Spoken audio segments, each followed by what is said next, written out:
Good afternoon. Welcome to this Tuesday edition of Wire to Wire. Hello from Horseshoe Indianapolis alongside Racing Rachel, the one and only track announcer John G. Dooley. We've got 9 races on tap here today. Racing Rachel, 8 thoroughbred races, 3 of which are on the turf course under sunny skies here today. It's a beautiful one in town. We'll close the card at 6:15 with a quarter horse maiden dasher with a 300 yards. But yesterday kind of misty in the 60s. Ugh. Total turnaround today. I know. Sunny skies and we're back on the turf course. This is such Indiana, isn't Yes, it? it is. I've learned that. He has. He's an honorary Hoosier at this point. It will. In this state, it will be fall one day, raining the next day, snowing, and then 90 degrees the day following. And that is what's happened. Yesterday, everyone here, if you were here in central Indiana, was saying, it feels like fall. And my kids had golf lessons last night. We were all bundled up in jackets. And now look at it. It's gorgeous. It is a beautiful day. We've got turf racing. The turf is good, and the rail's at 24 feet. That means there's the $1 Horseshoe Hat Trick All Turf Pick 3. So looking forward to that featured on our Tuesday card here with Tuesday, Wednesday, Thursday post time 2:10. Don't forget Saturday, the second of our 6 old quarter horse cards kicking off at 10:45 a.m. That's this coming Saturday. But back to the weather for the official forecast for Tuesday here at the track. Let's check in with the Weather Authority, Fox 59's. Guess who's back? Krista McEnany back to give us the forecast. Finally, we've missed her. Easy pickings. Sunny skies, Krista. Good afternoon. It's going to be a great day out at the track. We'll see plenty of sunshine as we head through the late afternoon and transitioning over to a partly cloudy sky as we head into the evening, but we will be dry for the rest of the day. Warmer this afternoon. We'll see high temperatures in the upper 70s, dropping down into the mid 70s by the time you're heading on home. Enjoy the races. All right, Krista McEnany, I Fox told her to say 59, that. nice forecast. Did you notice? I don't want to point it out, but it's funny because, as you guys know, racing in Indiana is normally is mainly cars. So most of our weather people have said, enjoy the race. And I had to text Tammy and say, can you tell them that there's Plural. 9 races? Not that anyone else notices, but it was giving me anxiety every time they said it, like someone out there is going to say something. So thank you, Krista, for that wonderful weather segment. There's the IND, and then there's the IMS. So yes, exactly. And I told Alexa, you know, ABR tried to do a couple years ago. Remember when I went down there? It just does not, it does not transcribe. You would think, and it's such a good idea, like, oh, let's put car racing with horse racing, but it is not at all a crossover in any way or shape or form. So Well, speaking of horse racing, Marcelino Pedrosa Jr., nice riding double yesterday. Him and Fernando de la Cruz, they've been kind of in this seesaw battle at the top of the meet leaderboard, 25, like 24, 25, 25. But Marcelino, a couple of wins, and John Herron also training double to kind of keep pace there with Randy Klopp at the top as well. You know, me and Steve have been talking about Herron, and he pointed out to me, because he knows I don't have time to look at every track's PPs because I'm consumed by Indiana, which I love being consumed by John in Indiana. Yes, but Steve, my side piece over here, he looked it up, and I think John has a really good shot in that Churchill Downs stake this weekend with I can't remember the name, but I'm very, very happy with him. John's been doing well. He has. I'm telling you, he can do no wrong. You know, Chili said that. Michelle's assistant trainer and husband said, can you see this? He can do no wrong. And even a couple of really nice long shots last week. He didn't have any doubles or anything, but he said he's got a good shot in the Bango Saturday with Gold Sweep. So thanks, Steve, for looking that up. John Herron, wonderful year. It looks like it's only going to improve. Wonderful year for magnitude, by the way. He scores against Sovereignty in the Grade 1. Stephen Foster, looking forward to that weekend action. Watch and wager on racing from Churchill Downs, and, of course, final weekend for Belmont and Aqueduct as we say farewell to the Big A. We'll be a part, by the way, of the cross-country Pick 5 on Thursday. That also featured on America's Day at the Races as they go to the final week of racing there in Ozone Park, New York at the Big A. Today's contest, if you're joining us here on track, or don't forget all of you online handicappers at horseshoeindycontest@gmail.com. It's the Jockey's Agent contest today. It is a Tuesday after all, and this contest just inside less than a month away from the grand finale here on Tuesday, July 14th. Pick up those points, 5-3-1, on your way to weekly prizes on the way to the finale here on Tuesday, July 14th. We should get caricatures done of the Jock's Agents and put it on there. A like Jimmy that idea. McNerney one, a Tim Hanisch one, Penny, and all of them. It would be good.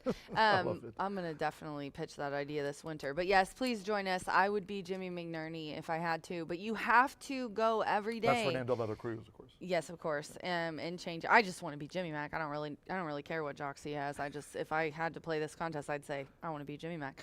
But Tim Hanish should close second. Head on down. It's completely free, and we have weekly contests, and then you accumulate points, as you can see. It's going to be a battle here tomorrow in the World Jockey Challenge yes. here at Horseshoe Indianapolis. Earlier years, you go back about 10 years I'm or so excited. It was Team USA.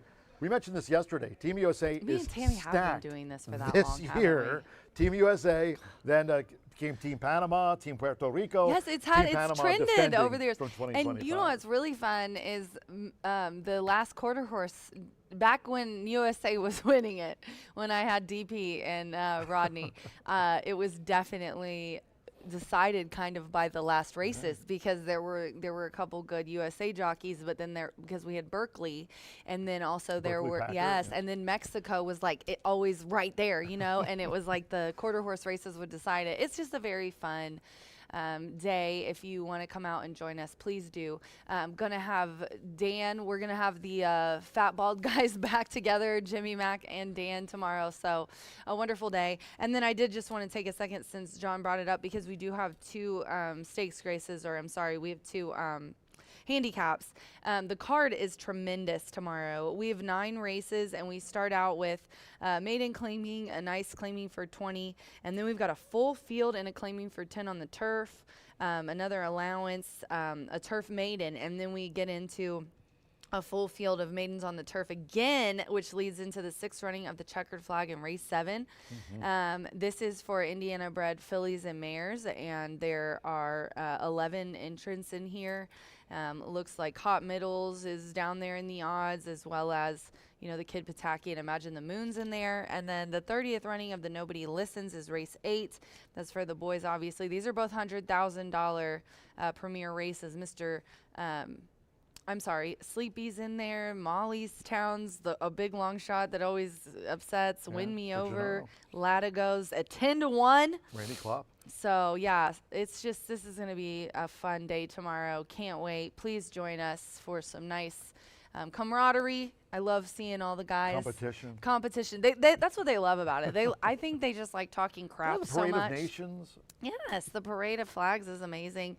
Please join us tomorrow. It's going to be a wonderful day. Wonderful day deserves a wonderful contest for all of you horse players. We got the $1,000 Horseshoe Legends. That'll be on races 3 through 8. Again, cheers to Racing Secretary here, Chris Polson, and his crew in town. A great card for tomorrow. Even Rachel mentioned, in addition to the competition with the World Jockey Challenges, those jockeys will earn points for their nations, will crown the champion. They'll raise the trophy that's up there on the 3rd floor, high above their heads in the Murphy Trailer Sales Winner's Circle after the races wrap up on tomorrow's racing program. But we'll get that special Horseshoe Legends contest. And as Rachel mentioned, in addition to the great racing, we've also got the checkered flag and the Nobody Listens, a couple of premier races midweek to look forward to it and hear more about this Horseshoe Legends contest. The contest being tomorrow for the World Jockey Challenge, and then a couple of more of these special contests with that $1,000 prize money on October 30th, and then finally one more in the final month of the meet. Yes, we have a wonderful break from Racing Rachel's Warriors, so come and play for free.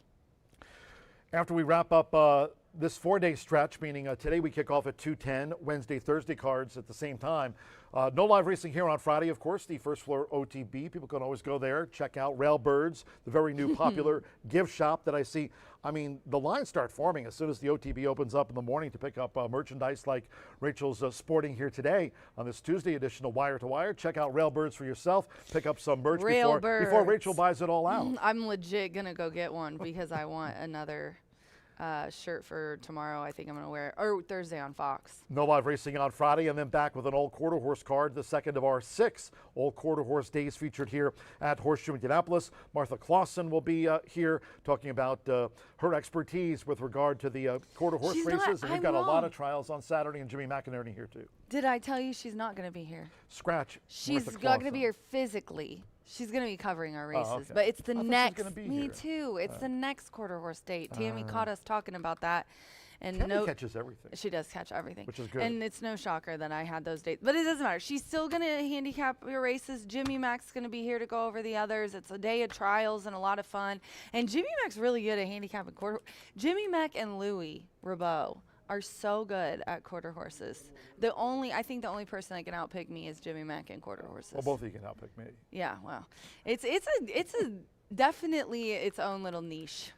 The quarter horse, isn't it? Yes, It's very different, and here in Indiana, I feel like a lot of it is knowing which trainers and which connections when they get together and the spot they're in. It's just kind of from being here for so long. I think that also gives me a little bit of an edge, obviously, and that's why Jimmy Mac's so good. There's Tammy Knox. There's Tammy.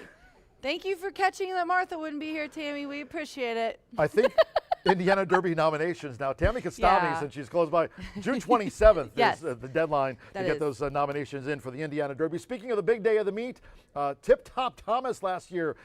Johnny Velasquez came to town last year on Indiana Derby Day, and boom, did Johnny V, the Hall of Famer, make an impact here on that card 1 year ago. 2026 Indiana Derby Day. Hope you can join us here. That'll be on July 11th. We'll have a special noon post time. Over $1 million in purses. The Indiana Oaks and the Indiana Derby. It's Indiana's biggest day of racing. We'll let Krista McEnany know, because for us, it's Indiana's biggest day of racing.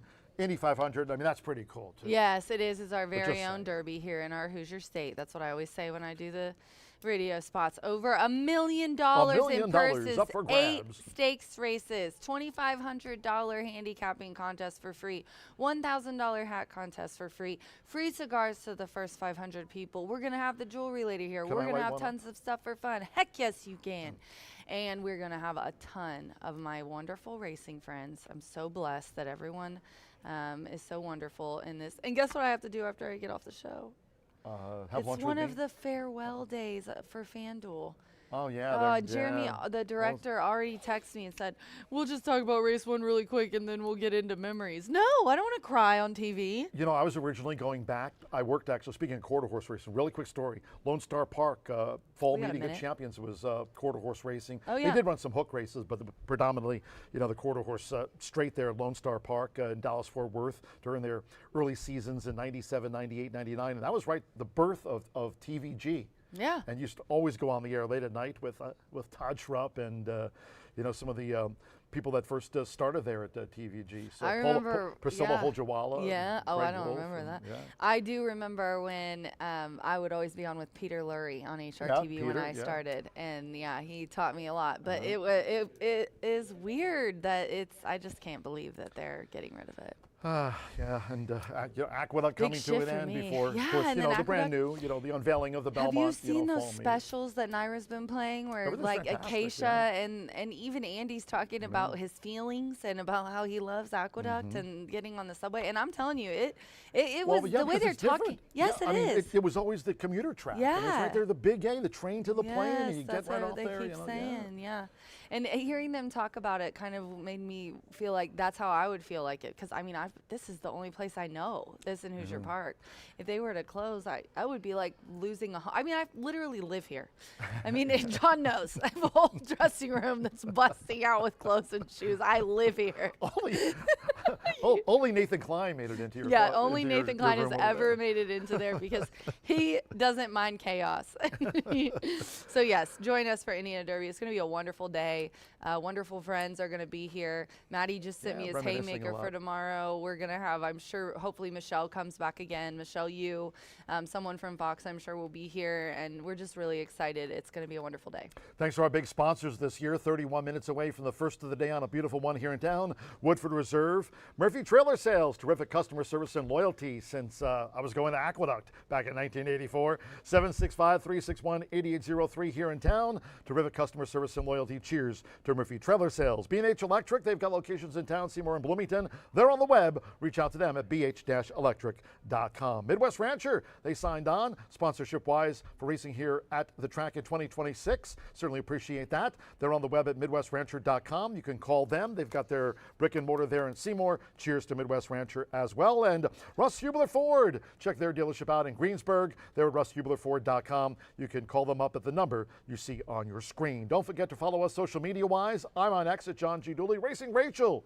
as the tens and thousands of followers already do on X at Racing Rachel Well, they M. only follow me for my feet. Martha Clausen Pickle feet. at Martha Clausen on X, of course. Martha will be talking about the quarter horse racing on Saturday. The big old quarter horse card here kicking off at 10:45 a.m. And Brian Aragoni's standing by.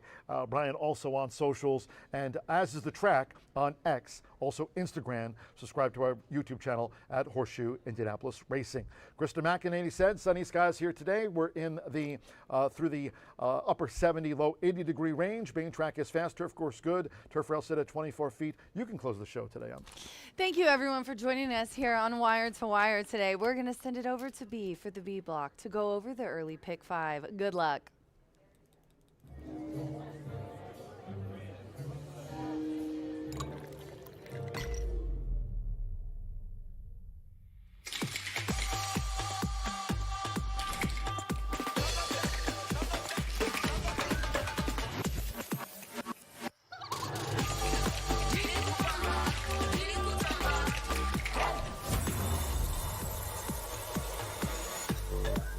Tequila Herradura. Extraordinary awaits.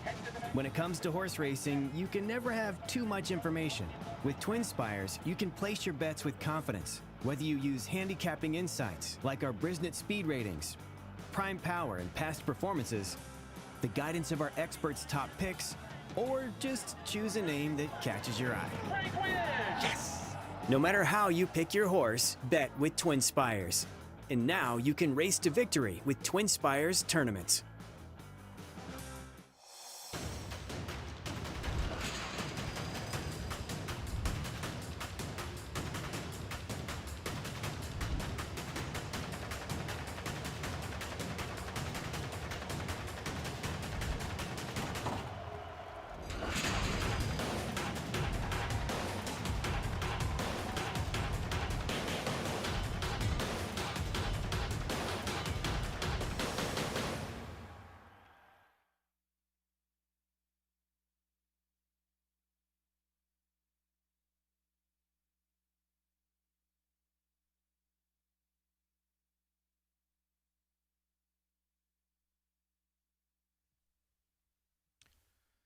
Welcome back to Horseshoe Indianapolis. It's the B block, and it may only be Tuesday of your work week, so congratulations. You did make it through Monday. But we are thankful to be back on that turf course. And with turf racing comes big fields and potentially big payouts. I think this is going to be an excellent day of competitive racing. Now, there's 4 maidens on the card, some low level. We've got some claiming, lower level claiming races as well. But with that, I think from a better standpoint, extremely competitive. So you couple competitive racing with some of the nation's lowest takeout around the entire country, not only in verticals but also horizontals, and some new daily double features, rolling daily doubles at 15% takeout. Our late daily double has been all the rage at 15% as well. $5 minimum. I think you've got plenty of opportunity from a betting standpoint. Now, are you likely to see, the next stakes winner on today's card? Maybe. It's possible that it could happen. But with that, I really do think that it's just a very competitive card across. I don't think we're going to see a ton of odds-on horses or 1-5 shots or 1-9 shots, which it's tiresome. It's tiresome trying to turn $2 into $2.40. So I think there's opportunities today. I think it's going to be challenging to get the races right. My confidence is low. Sometimes I feel like dartboard Darla, just throwing darts. Over to John the Mouse Mickelson over at Canterbury Park. But I think today's race is going to be challenging to find winners. But if you do, you should be rewarded. Now let's take a look at the first race. I'll give you my first 5 race analysis, how I viewed the races, how I handicapped them, and how I structured at least one of my tickets. Like I said, it was a challenging race to find any standouts in here. 6 furlongs going to be the distance on a fast main track.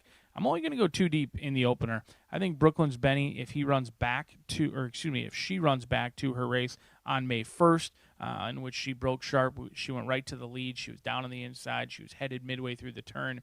She fought on admirably. Now, last race, I don't really know what happened. You could look at it a variety of things. Stretched out to 2 turns. That was probably a bad idea in hindsight. And then went from maiden claiming down to maiden claiming up to maiden special weight. Now back in the maiden claiming ranks, getting the 5-pound weight break with Micah Meeks aboard as well. Brooklyn Benny, I'm hoping they can run back to that May 1st race and last race, either 2 turns, maiden special weight.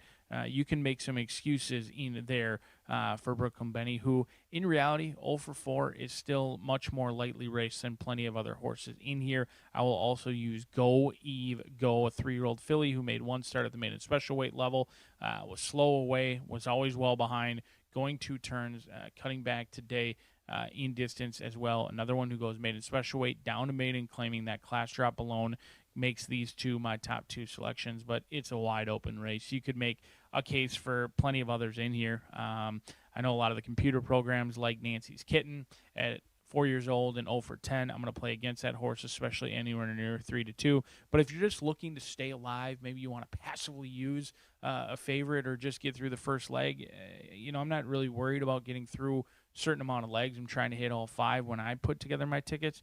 You could use Nancy's Kitten. You could also go significantly deeper. You could also use Lavish Justice and Low Machar. But I think for this race, I'm going to try and use the 2 horses that ran at maiden special weight, are cutting back in distance, and now dropping in class. That's the angle, because on racing figures alone, there's not a whole lot to feel overly confident about. You also have a 5-year-old mare, Pernicious. If you've listened to the show once, or you've heard me say it 100 times, I don't use 5-year-old maidens, regardless of how they look on paper. If they win, it will be without me. So we'll use 3 and 8 in the opener here at Horseshoe Indianapolis. Race 2 kicks off that $1 minimum pick 4, 15% takeout. 6 furlongs going to be the distance. No scratches or changes in here. I'll go 3, 4, and 6. This is a race that, again, I'm probably the most reasonable, not taking any huge jumps or leaps by any means. I mean, granted, it's a 6-horse field, and I'm using half of them. However, I am using half of them only because I am not going to use your favorite. The 6-year-old mare, Dan's Candy Girl, will not be on my ticket in here. 2 for 17. Likes to finish for less. 7 second-place finishes in those second starts. I thought this horse ran admirably May 28th. It was P-Val's, one of his first mounts back, and I'm not sure he's been riding since then. Was kind of asked to run multiple times in the race, ridden somewhat like a car, stop-and-go traffic. They stopped, they started, they stopped, they started. I was impressed with the May 28th effort. Now, they came back in an off-turf event June 10th, going 2 turns, and I just don't like the spacing now. Like, I really like that May 28th race, but now June 10th, then you come back 13 days later and you drop from 12.5 to 5,000. You put Romero aboard. I think at odds on or even money, this will play against Dan's Candy Girl. I wouldn't be surprised if this horse wins if they do run back to that May 28th race. They are your most likely winner. However, I just think they've kind of asked a lot in a short amount of time. This will be the 3rd start since May 28th, and they went long last time in an off-turf event. So playing against your likely favorite in Dan's Candy Girl in race number 2 would kick off that pick 4. Race 3, rolling daily doubles, pick 3s and superfectas, trifectas if you're a vertical player as well. 6 furlongs going to be the distance. Again, we kick it off the card with 3 straight 6-furlong events today. You've got Willie's in Charge at 5-2. Long drive, kept closing and kept trying throughout, losing to Thousands of Hopes, who did exit that maiden special weight race to go on and win against against winners next time out. Willie's in Charge was a horse that I considered signaling. And if you know how I play, I like to play 2 tickets. This would probably be my other single in here with Willie's in Charge. I think you can always forgive a horse who made 1 start. I don't love that they're breaking from the inside. I didn't love what I saw visually. Now, I know the horse tried hard, continued, stayed on, passed some horses in the lane, but was really ridden very aggressively throughout. It's a good sign that Burgos stays on. Randy Klopp does do very well with second-time starters as well. Willie's in Charge is strictly the horse to beat. There's a couple of other horses that I do find somewhat intriguing at probably better prices. Pray for Victory for Kenia Hernandez. I've got her in the mix in the opener and her in the mix in here. She's got a couple of horses that are coming in off of layoffs. This horse ran at maiden special weight level on closing day. And lost to J.R. Shadowboy. Everybody lost to J.R. Shadowboy. In fact, no one's beaten J.R. Shadowboy to this date. Hard Luck Prayer is a very nice horse as well. It was very surprising that on closing day, a maiden special weight event has come out to be that live. It's very impressive that even though maiden special weight level was that live that late in the season. She owns and trains Romero going to be aboard. They showed speed at 2. Now they come back at 3. Usually you can make the biggest jump from 2 to 3. We'll see if that's the case in here. You've also got Money Monday on a Tuesday for Jonathan Nats. Another horse who just somewhat fits. I thought Taylor's Moonshine ran okay yesterday. Second start off the layoff as well for Money Monday. 1, 5, 6, and 7. But if you're looking to cut this ticket even more, you could consider singling the second-time starter for Klopp down on the inside. Race 4, this one completely opened up with a scratch of your 2-1 morning line favorite. Oil Man is out. I'm going to go 5, 7, and 8 in here. These morning lines are off. Anytime you take out that many points with a 2-1 favorite, we're not going to get anywhere near these prices. Ready to seize, a fresh face to this group for Michael Lauer. Danny Sheehy should get some pace to chase. Another one who exits a race on closing day. Took a while to get back to the races, but comes in protected. And then you've also got Catch a Night Train, the speed of the speed for Klopp and Fernando de la Cruz in here. This is a horse who has one way to go, right to the lead, and we'll see if they can play Catch Me If You Can, but they're going to have to deal with Star Promise, who has shown route speed, not necessarily sprint speed, but they've come from off the pace. And don't look now, Tiana Richardville and Star Promise are 2 for 4. They won for Aaron West, the maiden special weight event on a sloppy racetrack, and then they also won an allowance race. Looks like a very nice claim. Claim for 15, won a $41,000 allowance race last time out. So they're going in the right direction with Star for Thirsty Acres, and Tiana Richardville is winning at 18%. Speaking of going in the right direction, as is Joe Ramos at 14%. We'll see if they can continue that with what we'll use 5, 7, and 8 in race 4, also kicking off today's late Fire 5. The 5th kicks off our Horseshoe hat trick as well as the Itoba pick 4. We're back on the turf today in races 5, 7, and 8, a mile and a 16th the distance. We'll fill up that starting gate. 12 of them will go to the gate. 13 were entered. Scratch Big Nelson out of that post position, number 13. He is out. So the starting gate's going to be completely jam-packed, but I'm only going to need one horse in here into point. Fernando de la Cruz, Aaron West, Mitch Murrow off, Fernando de la Cruz aboard. That's a horse who's shown speed, hasn't shown much finish, but I do like second-time turf for in point. May not be the most talented of the group, but second time on the turf, this horse is going to be a play for me. I like horses doing things for the second time. They've always thought a route race was going to be the goods. Debuted going along at Turfway, then they tried the dirt going along, now the turf going along the first time, trying things for the second time. Getting some glass relief, maiden special weight down to maiden claiming in point, the single of the day on a Tuesday at Horseshoe Indianapolis. Good luck.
Good afternoon from Horseshoe Indianapolis. Hello now from the broadcast booth. Great to have you with us today. Sun and some clouds, temperatures in the mid to upper 70s. Main track is fast. The turf course, 3 of the 9 carded for the Caesars course rated good. Turf rail set at 24 feet this week. Fast main track if you have your programs close by. Let's take a look at the changes and corrections on today's program right now, starting with a maiden sprint. First leg here, the 50-cent early pick 5. Top of the card, no scratches, no rider changes.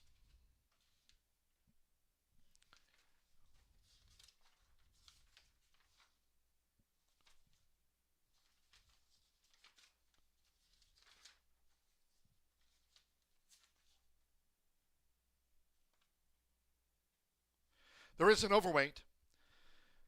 Overweight at the top of the card, number 3, Brooklyn Benny, and 1 pound to the listed program weight. That's 1 pound over on 3, Brooklyn Benny, makes it now 114. In the second race sprint, here are the starts of the $1 early pick 4, no scratches. Number 1, Chicken Dewada, change of jockey to Orlando Boca Chica. Orlando Boca Chica rides 1, Chicken Dewada, in the second race. In the third, no scratches, no jockey changes. 6, Pray for Victory. Here, add 3 pounds to the program weight. The 6, Pray for Victory, 3 extra pounds, makes it 115. In the fourth race, sprint starts the 50-cent late fire 5. Scratch number 6, Oil Man. Was the morning line favorite. Number 6, Oil Man, comes out of race 4. In the fifth of 9, and the first of those on the turf course, here the start of the $1 Horseshoe Hat-Trick Gold Turf Pick 3. First leg of the $1 late pick 4 daily presented by Itoba. Number 6, Chabello, a jockey change to Hannah Leahy. Hannah Leahy rides the 6, Chabello.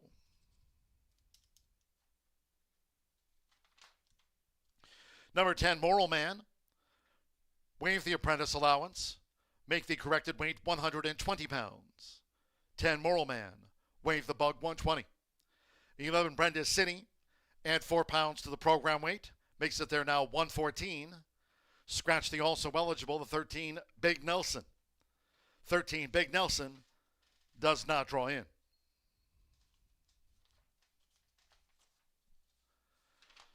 No changes at all in the sixth race.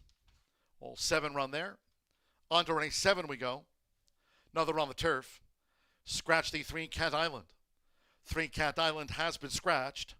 The 4, Alexis Hope, 1 pound over to make it 114.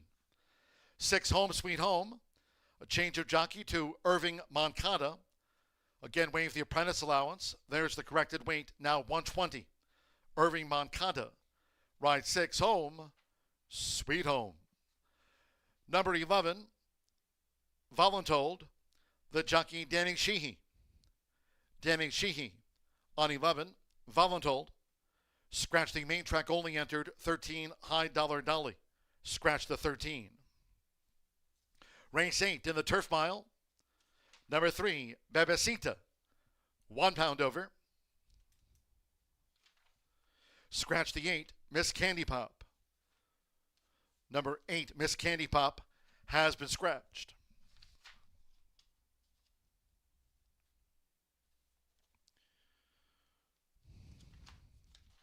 And in the 9th,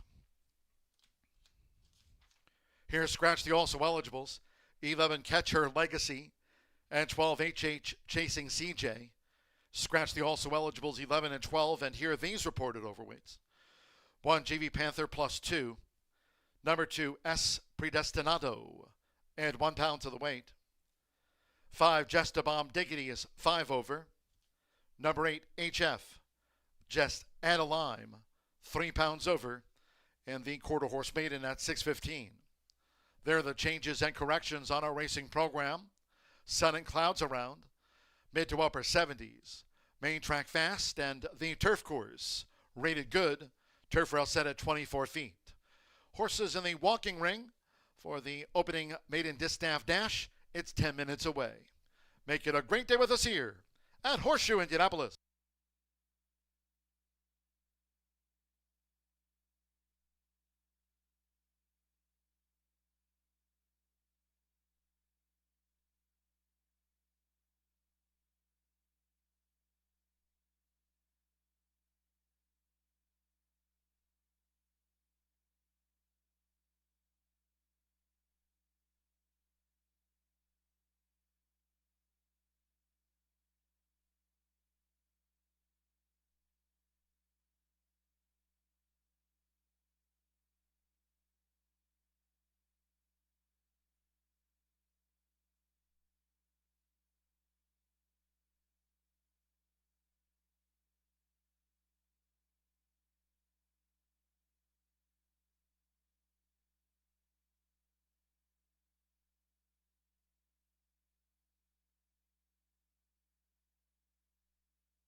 Ladies and gentlemen, while we have a moment before Riders Up for the first of the day, a couple of additional overweights just to point out. Overweights on the card in the fifth race.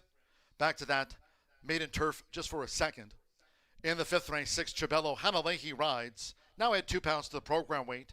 Makes it there 119. And with your program close by, let's move on to the eighth race. That due at 5:47. Eighth race, Turf Mile. Number 2, Crazy Sexy Cool. Once again, add 1 pound to the listed program weight there. Makes it 119. Hanalehi in at 119 today. A couple of additional overweights on today's card.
Horseshoe Indianapolis paddock judge, Brandy Bell, with a call for Riders Up.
The horses called postward for the first race.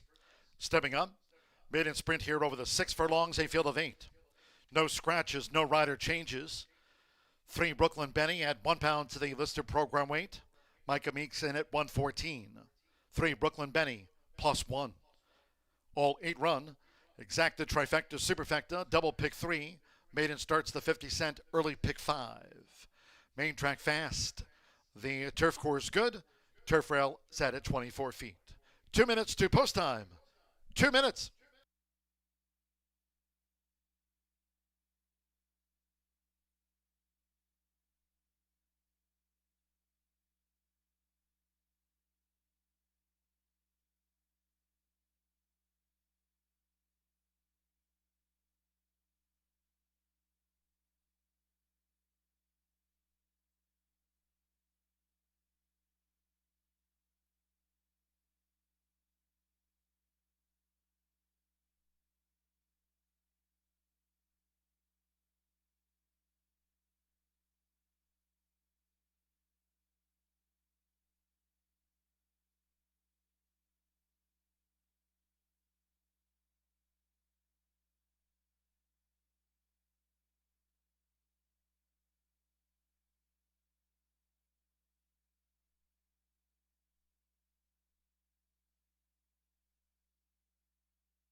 We're now less than 1 minute away from post time for the maiden sprint.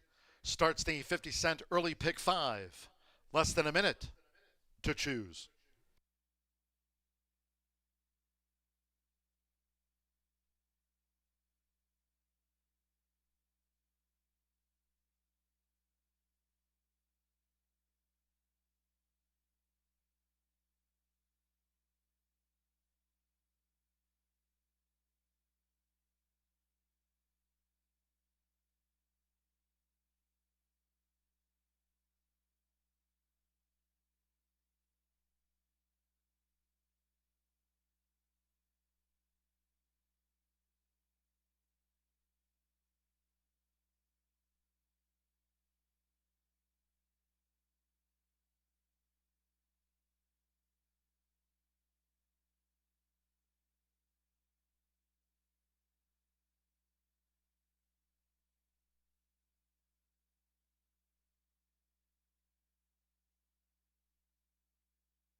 The horses are approaching the starting gate.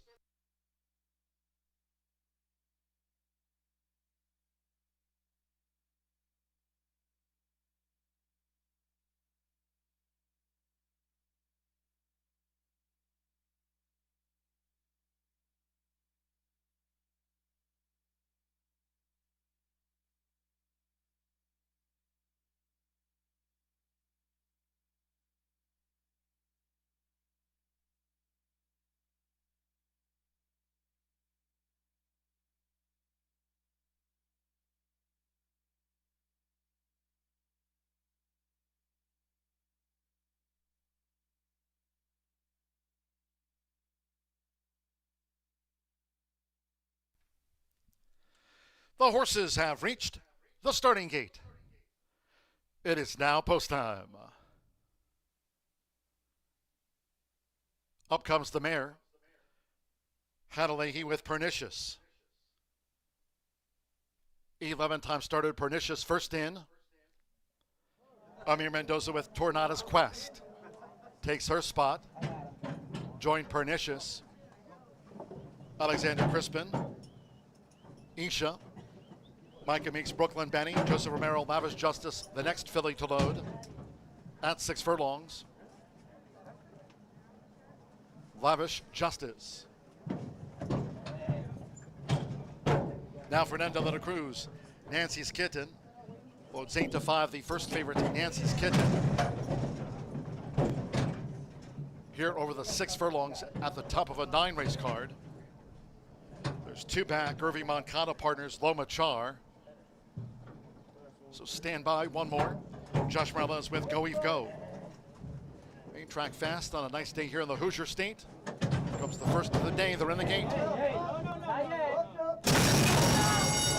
Away and running at Horseshoe Indianapolis, and Brooklyn Benny fires right into action. Quickly pressed by Nancy's Kitten, making her 11th run. And Isha is right there up with the speed as they battle early on. Toward the inside is the 5-year-old Pernicious, now through into 4th, with Tornado's Quest running in 5th. Lavish Justice is 6th. They have just over a half-mile left. Then comes Go Eve Go, and Lomachar trails here in the Tuesday opener, where the battle ensues between Brooklyn Benny and Nancy's Kitten. The opening quarter in 22.81 seconds as they roll to 3 furlongs out. Nancy's Kitten on the outside for Fernando de la Cruz. Has taken a short lead from Brooklyn Benny, who tries to respond to the pressure. Right there is Pernicious in a blue cap for Hannah Leahy in the pocket. And on the outside, Isha is also close. As these maiden fillies of mare turn for home, Lavish Justice from Tornada's Quest, Loma Char and Go Eve Go tailed off into the stretch half mile. 46.63, Brooklyn Benny for Micah Meeks. Brooklyn Benny has been in a battle. And toward the inside, here's Pernicious now comes through to engage Brooklyn Benny, who's just in front. Lavish Justice is 3rd, but at that 1 pace. Nancy's Kitten is 4th to Brooklyn Benny. Brooklyn Benny, a bridesmaid no more, beat Pernicious by 2. Lavish Justice 3rd, and Nancy's Kitten finished 4th.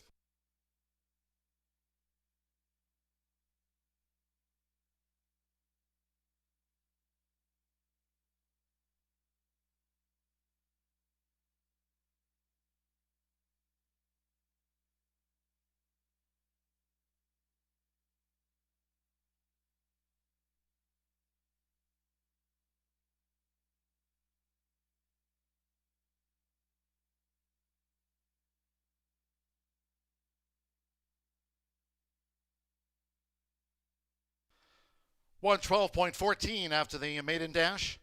112.14, fast track unofficial. 3164. 3 Brooklyn Benny.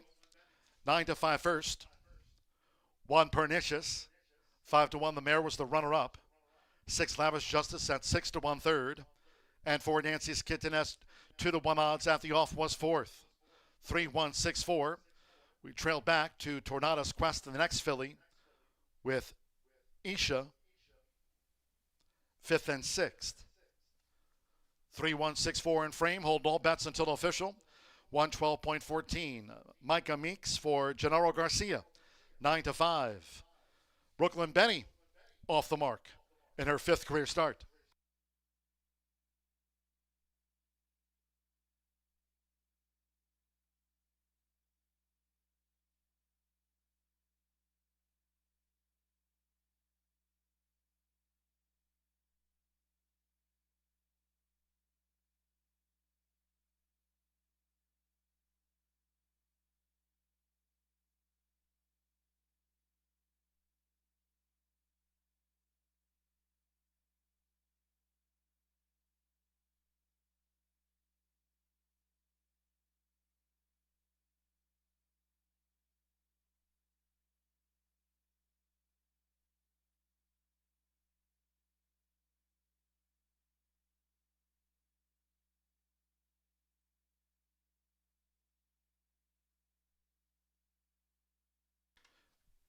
The result of the first race is official.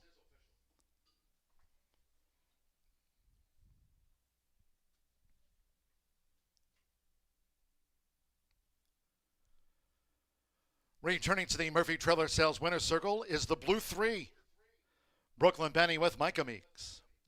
Brooklyn Benny is a 3-year-old gray roan filly by Caracaro out of the Benny the Bull Mare. Now that's a Benny. Racing 4, Gennaro Garcia's Southwest Racing Stables Incorporated in co-ownership with Normando Jimenez Racing Stable LLC. Horseshoe Indianapolis congratulates the winning connections of Brooklyn Benny out to the maiden fillies ranks.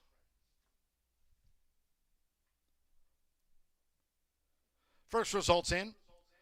3-1 exacta paid $29. 50-cent trifecta, 3-1-6, $45.05. Nancy's Kitten was fourth. 10-cent superfecta, 3-1-6-4, paid out $22.35. In the maiden distaff sprint, favorite, first. All day ran, 112.14. Race 2 of 9, 23 minutes away.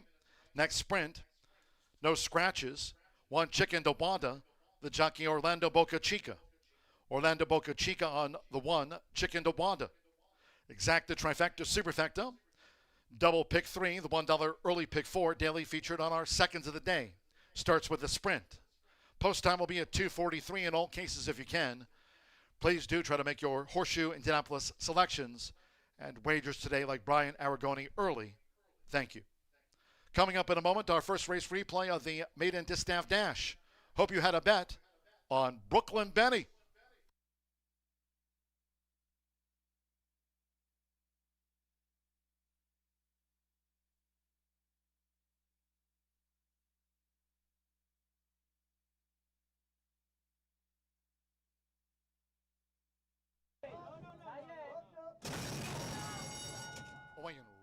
Running at Horseshoe Indianapolis, and Brooklyn Benny fires right into action.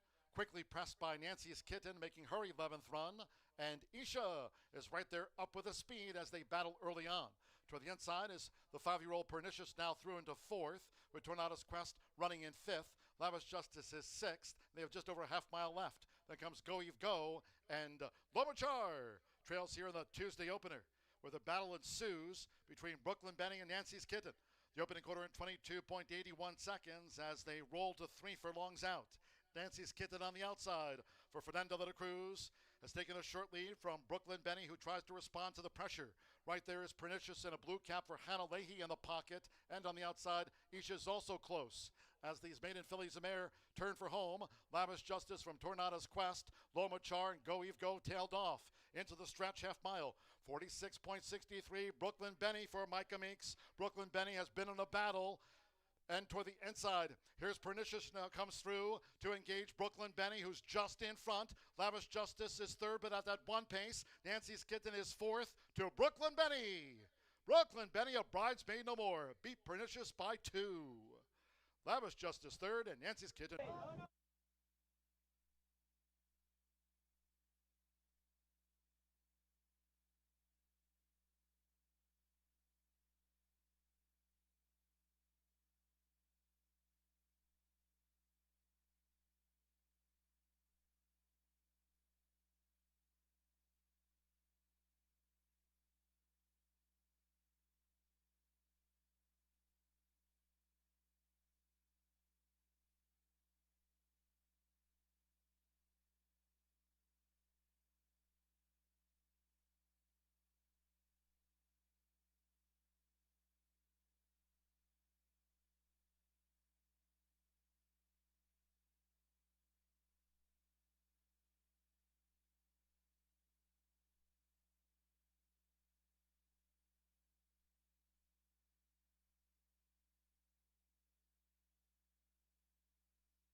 You try and give them the best opportunity. And I don't know so much that it's just because it's girls, but you try to empower women because it is a very tough business. My dad, Jim Elliott, lives in Brookston. He bought a farm when I was a year old. So I grew up in it day to day. We come in, we usually make a schedule the night before of who's galloping, who's walking, and who goes to the Eurosizer. And then we have to get in touch with jock agents to schedule breezes for the jockeys. Someone comes in at 5 and feeds at 5 in the morning. Then we feed lunch around 11, 11:30. And then that's usually our day. And then we get ready for the races. Definitely a man's world back here, but all of us women, we really band together.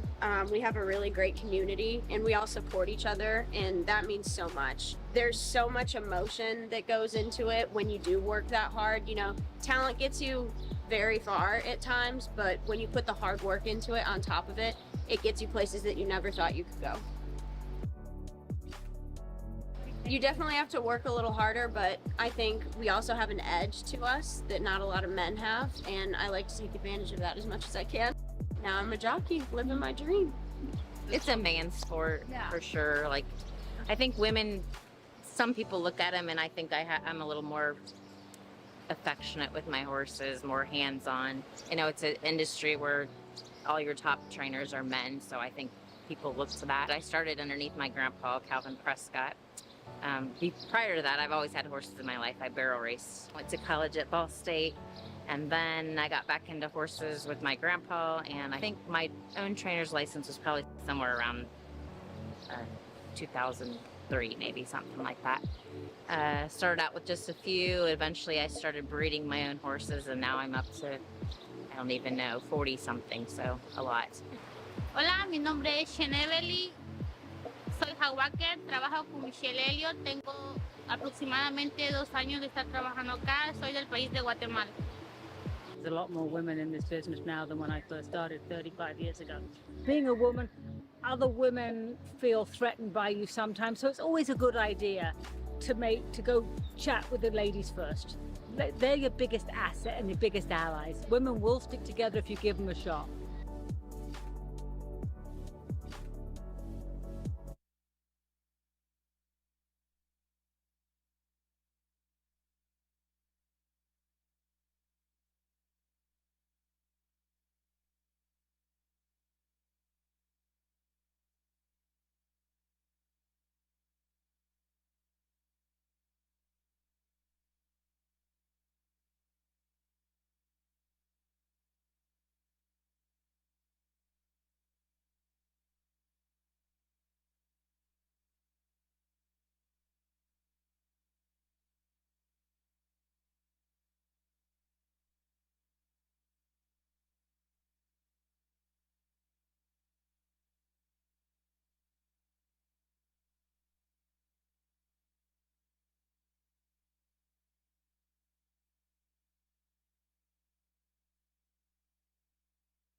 We are 10 minutes to the second race here at Horseshoe Indianapolis. Congratulations to Micah Meeks and Gennaro Garcia getting together for a nice win in the opener there with the 3. Let's talk about the second race. We're just 10 minutes to post. This is a bottom level claiming for 5,000.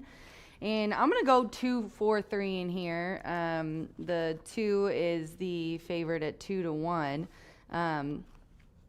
You know, Castle Magic interests me a little bit, but I went with Dan's Candy Girl on top here. Now, makes me a little nervous, though, as I didn't have the 4. I'm learning very quickly. Me and Jimmy Mac are on the same horses together usually. Me and Dan, I've found, have been, when we're on the same horses, it's good. And he's got the 4 in here, and I put the 4 second, so it's a little nervous.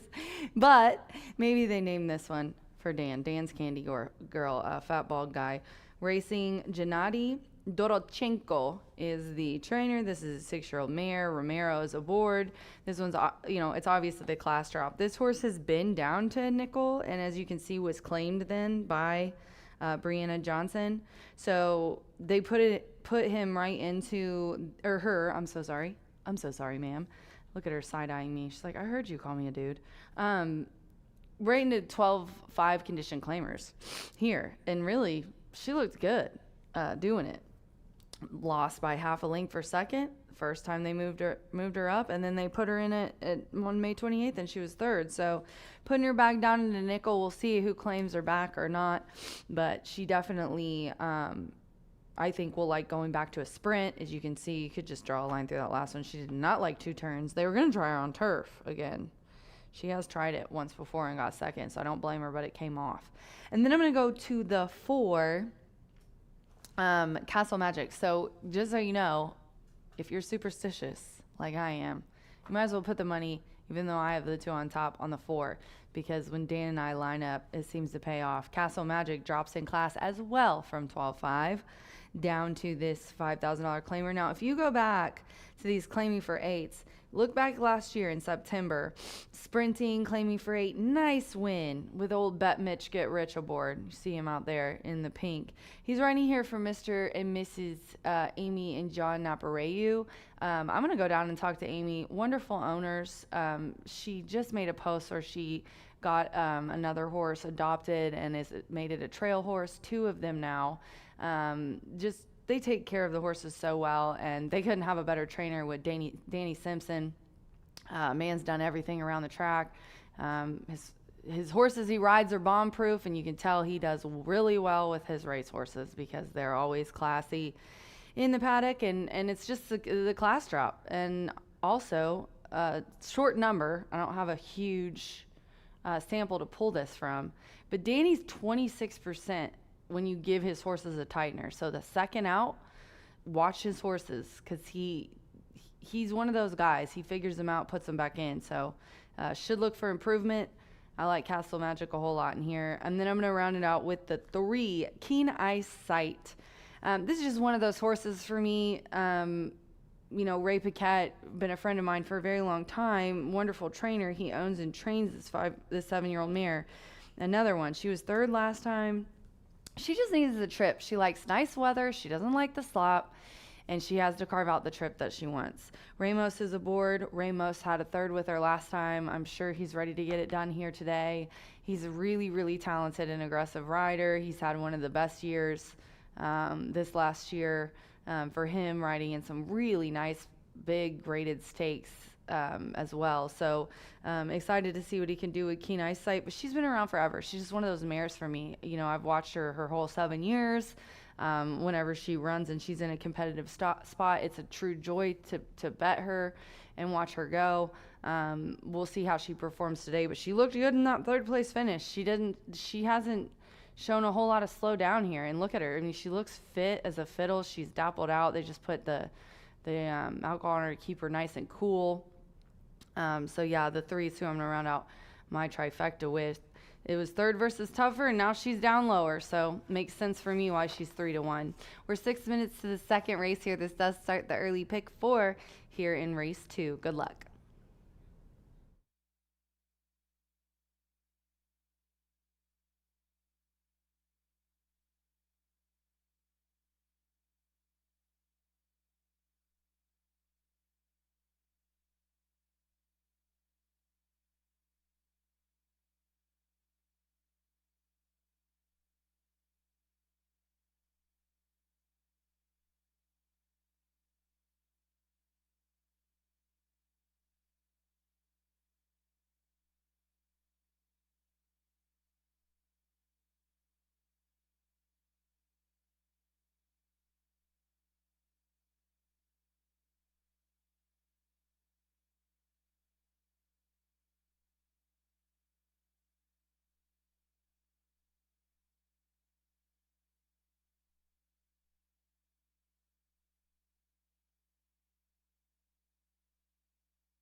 The horses stepping onto the track for the second race. This race will be run at 6 furlongs. All 6 mares start. No scratches. There's one Chicken de Wada. Note the jockey change to Orlando Boca Chica. Orlando Boca Chica rides number 1, Chicken de Wada. Exacta, trifecta, superfecta, double pick 3. This is the start to the $1 early pick 4. 3 minutes to post time. 3 minutes to the off.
We're less than 1 minute away from post time. Start to the $1 early pick four. Less than a minute.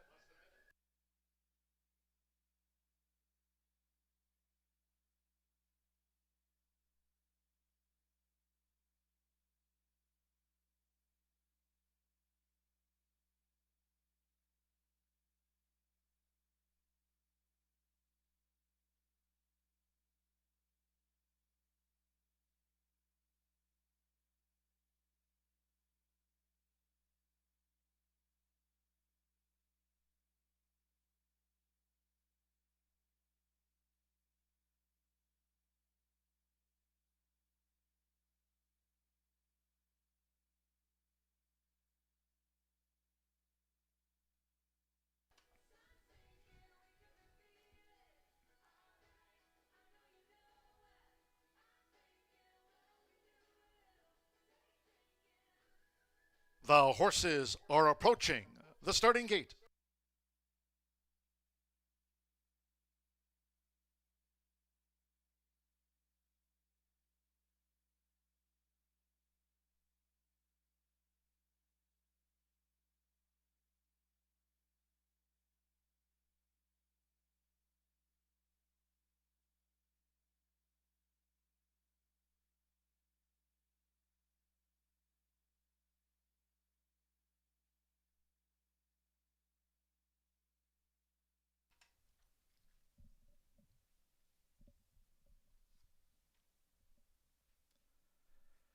The horses have reached the starting gate. It is now post time. Orlando Boca Chica with Chicken Dawada. The first mare to face up to the starting gate, Chicken Dawada. This over the 6 furlongs. Now Mitch Marole with Castle Magic has joined Chicken Dawada.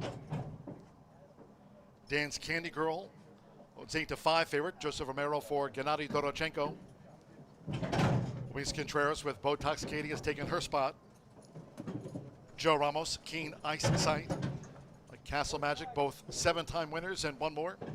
Angel Serper was So Far So Good. The maiden opener went in 112.14. So Far So Good. To complete the line, Dance Candy Girl, 9-5 favorite. All in. And they're off. Castle Magic away well. So Far So Good with early speed. They're joined toward the inside by Dance Candy Girl, who's moving up between mares, and nearest the inside, Chick Indawanda. It's Dance Candy Girl going head-to-head with Castle Magic through the first furlong and a half. Chick Indawanda, tight third at the rail for Orlando Boca Chica. So Far So Good. Broke Sharp is running in fourth as they enter the far turn. Botox Katie and Keen Eyesight trails the Distaff Dash. 22.29 lead seconds, and they have 3 furlongs to go. Dance Candy Girl still exchanging fire with nearest the inside, Dance Candy Girl and Castle Magic, and it's these two taking this confrontation on the edge of the quarter pole. Dance Candy Girl just leads Castle Magic as they straighten away. Here's Chicken to Water with that big white blaze. So Far So Good on the far outside. Botox Katie looking to gain toward the inside parts of the track. Botox Katie has run as Dance Candy Girl put away Castle Magic, but Botox Katie continues to come full on for Luis Contreras. And on the outside, Chicken to Water's third. Botox Katie takes it from Dance Candy Girl. Chicken to Water was third, and Castle Magic finished back in fourth.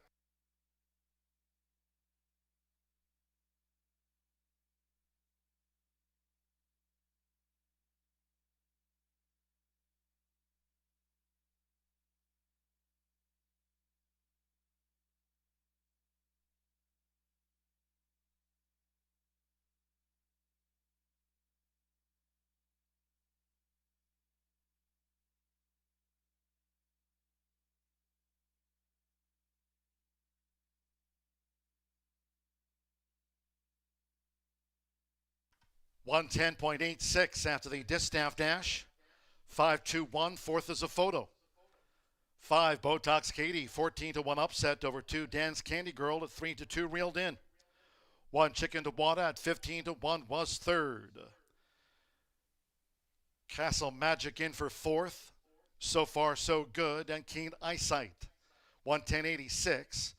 4, Castle Magic was confirmed fourth. 5214 in frame, Botox Katie.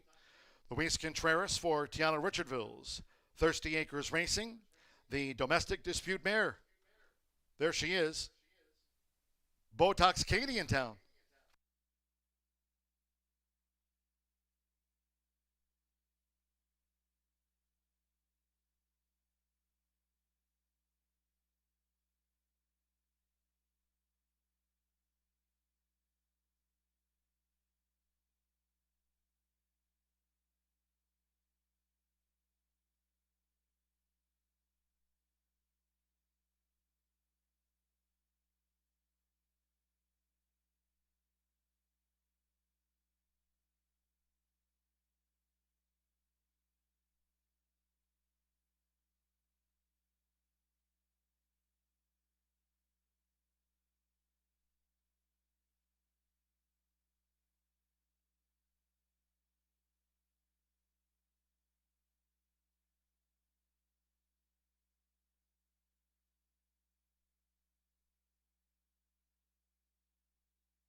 The result of the second race is official.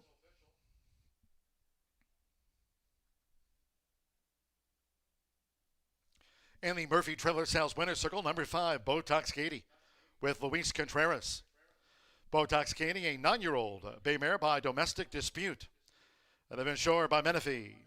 For Tiana Richardville's Thirsty Acres Racing LLC. Horseshoe Indianapolis congratulates the winning connections of Botox Katie. Upsets the mare sprint.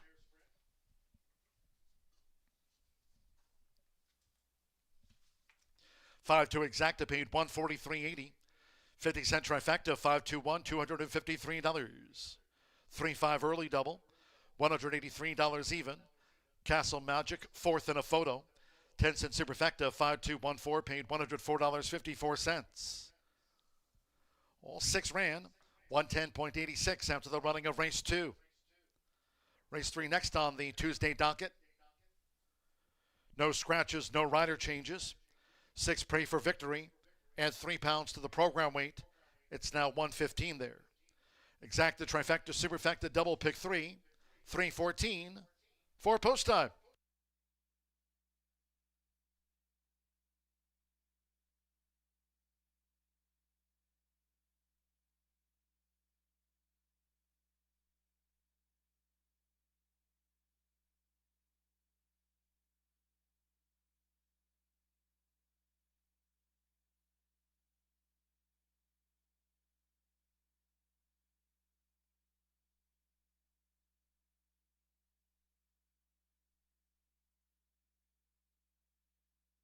All in. And they're off. Castle Magic away well. So far, so good with early speed. They're joined toward the inside by Dan's Candy Girl, who's moving up between mares, and nearest the inside, Chick Indawanda. It's Dan's Candy Girl going head-to-head with Castle Magic through the first furlong and a half. Chick Indawanda, tight third at the rail for Orlando Boca Chica. So far, so good. Broke Sharp is running in fourth as they enter the far turn. Botox Katie and Keen Eyesight trails the Distaff Dash. 22.29 lead seconds, and they have 3 furlongs to go.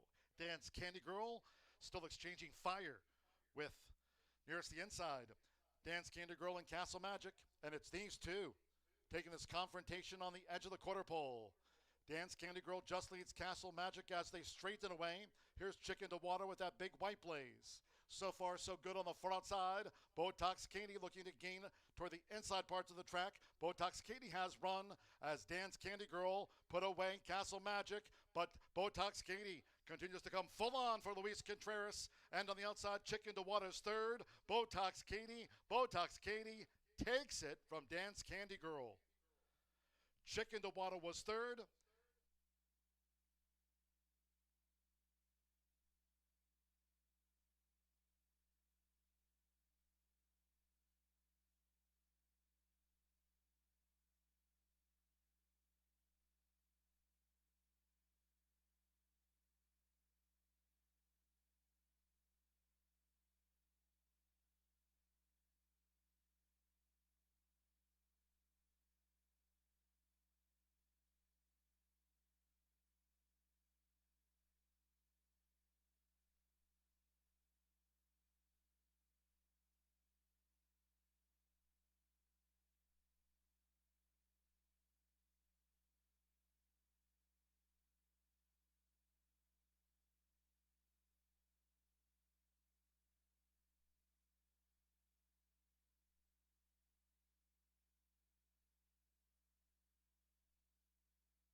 We're 11 minutes to race 3 here at Horseshoe Indianapolis. The 5 is the favorite at 2-1.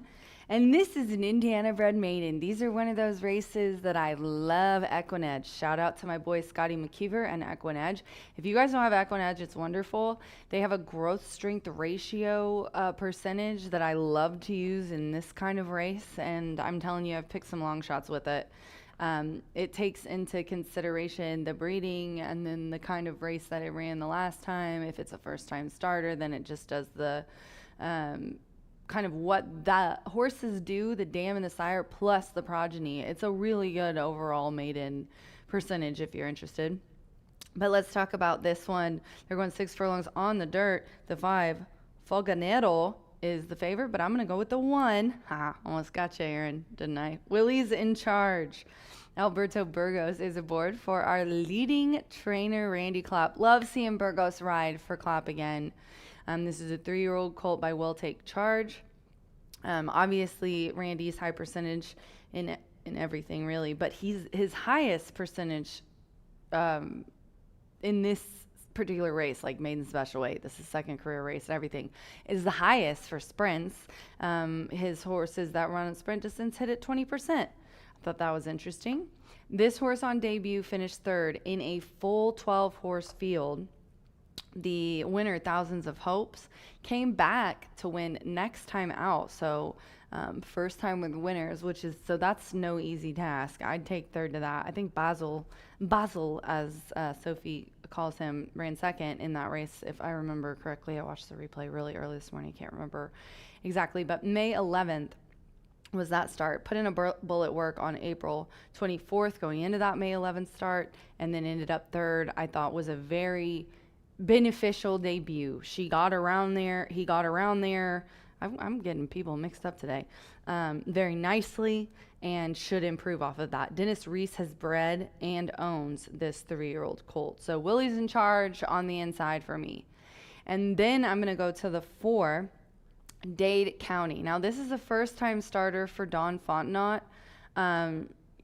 She's had some really nice Molly, her, now Mare, is really nice. And I think that, I can't remember if this one's related to her or not, but this one is owned by Jorge Luis Rivera Castner. This one, Tom Foley bred.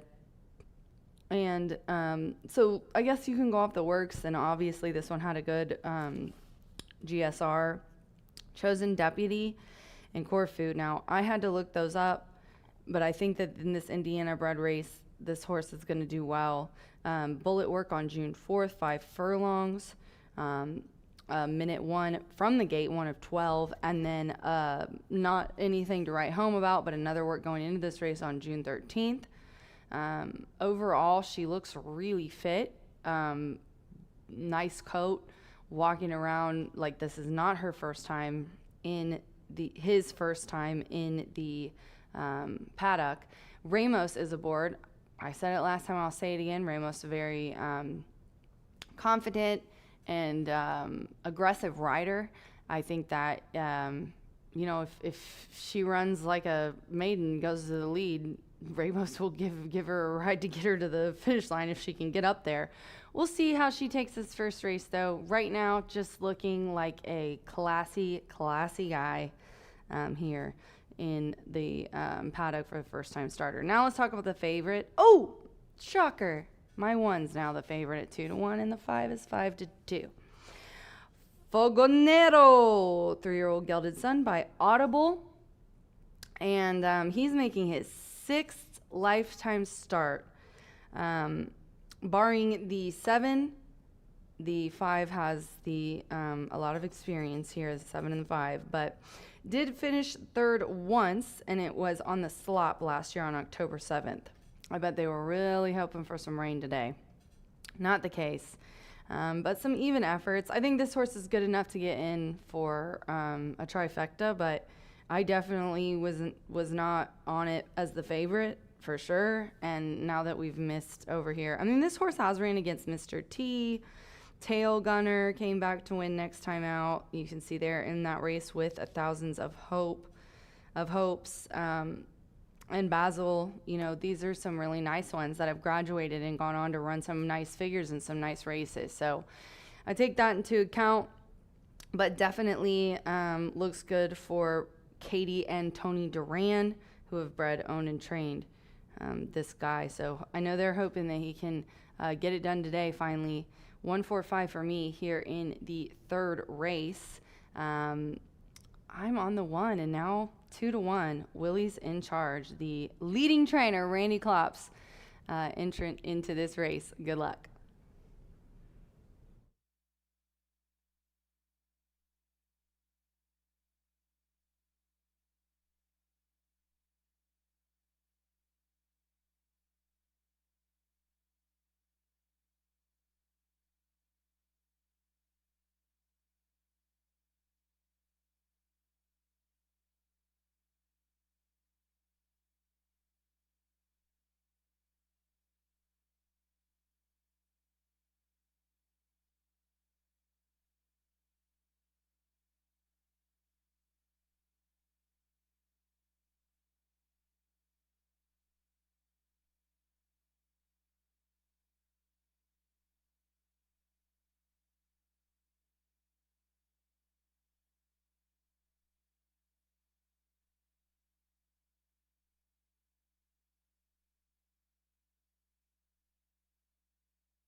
The horses stepping onto the track now for the third race. This race will be run at 6 furlongs, a field of 7 here in the maiden. No scratches, no rider changes. 6, Pray for Victory, 3 pounds over the program weight. Exacta, Trifecta, Superfecta, double pick 3 with 2 minutes now to post time.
Less than 1 minute to post time. The horses are approaching the starting gate.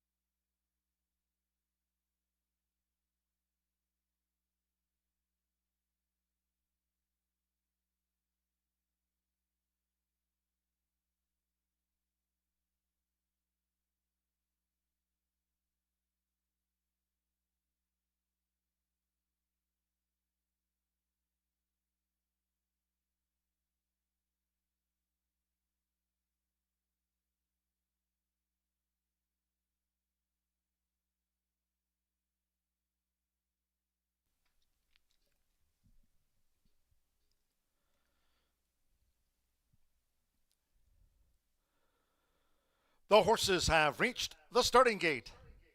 It is now post time.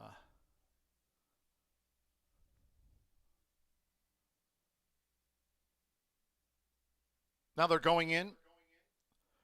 Joe Ramos with Dade County. First to take his spot, Alberto Burgos Willie's in charge. Joins Dade County, loading for the maiden. Santos Anjo with Faganero. Indy Lake. Micah Meeks won the opener. Joseph Romero praying for victory. Couple in back, Jose Gutierrez with My Friend Wilson. Brooklyn Benny and Botox Katie, our first two winners, and one more. Mitch Morrow at 9 times started Money Monday. They're in the gate.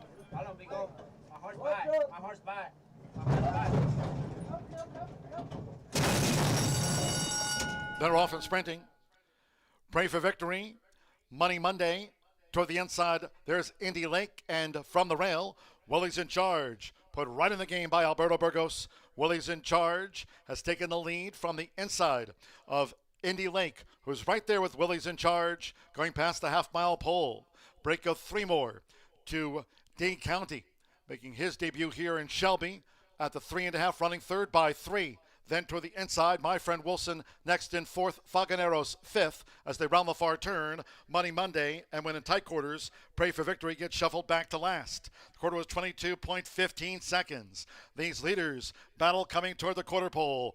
Willie's in charge with, on the outside, Dade County, and right there is Indy Lake between them as they level up, straightening away now. Then farther back to My Friend Wilson in 4th, half mile, 45.33 seconds. Willie's in charge. 1 furlong to go. Willie's in charge, spurts away by 3 from Indy Lake.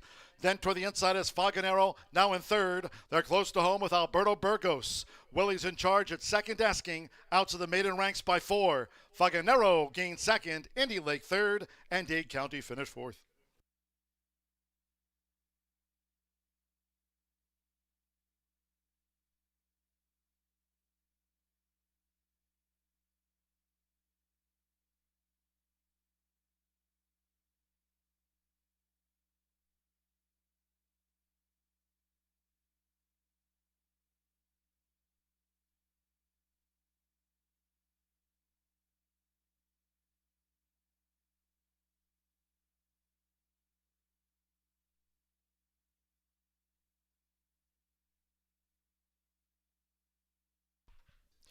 .02 after the maiden sprint. 110.02 unofficial. 15241 Willie's in charge. 2-1 first. Number 5 Faganero, Diva Money. Favorite run second in the maiden. 2 Indy Lake. 16-1 third. And 4 the newcomer Dade County at 8-1 fourth in Shelby. 152-4. My Friend Wilson back in 5th. Pray for Victory followed him home. Willie's in charge at 2nd asking, Alberto Burgos for Randy Klopp at 2-1.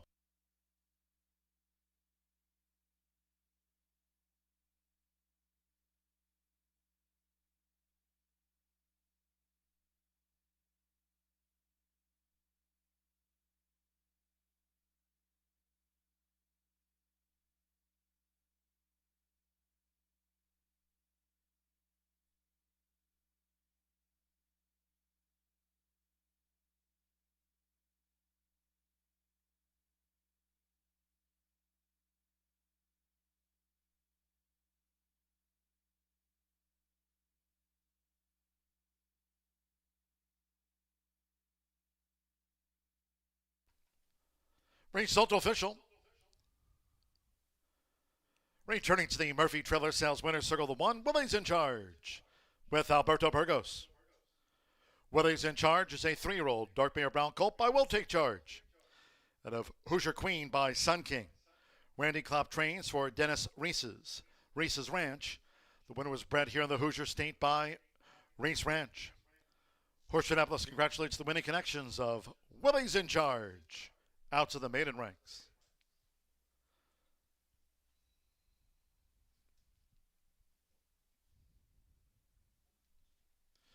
$1.5 exacta paid $9.40. 50-cent trifecta, 152, $16.60. Willie's in Charge capped off the first pick 3 of the day. 3-5-1. $169.35. 5-1 double, $227. Dade County, debut 4th.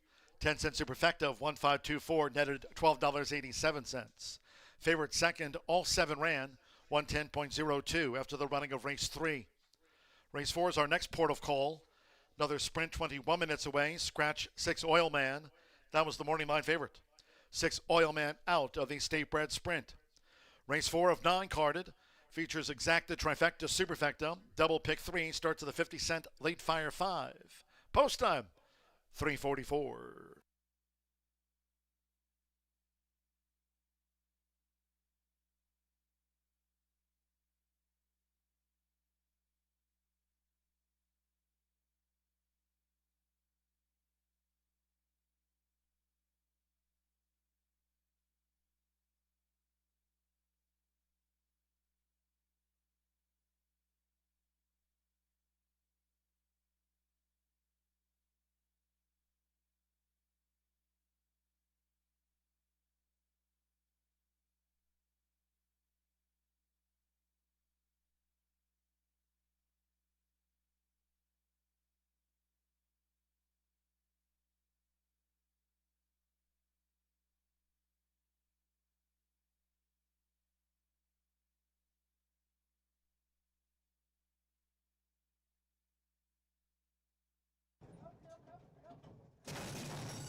They're off and sprinting.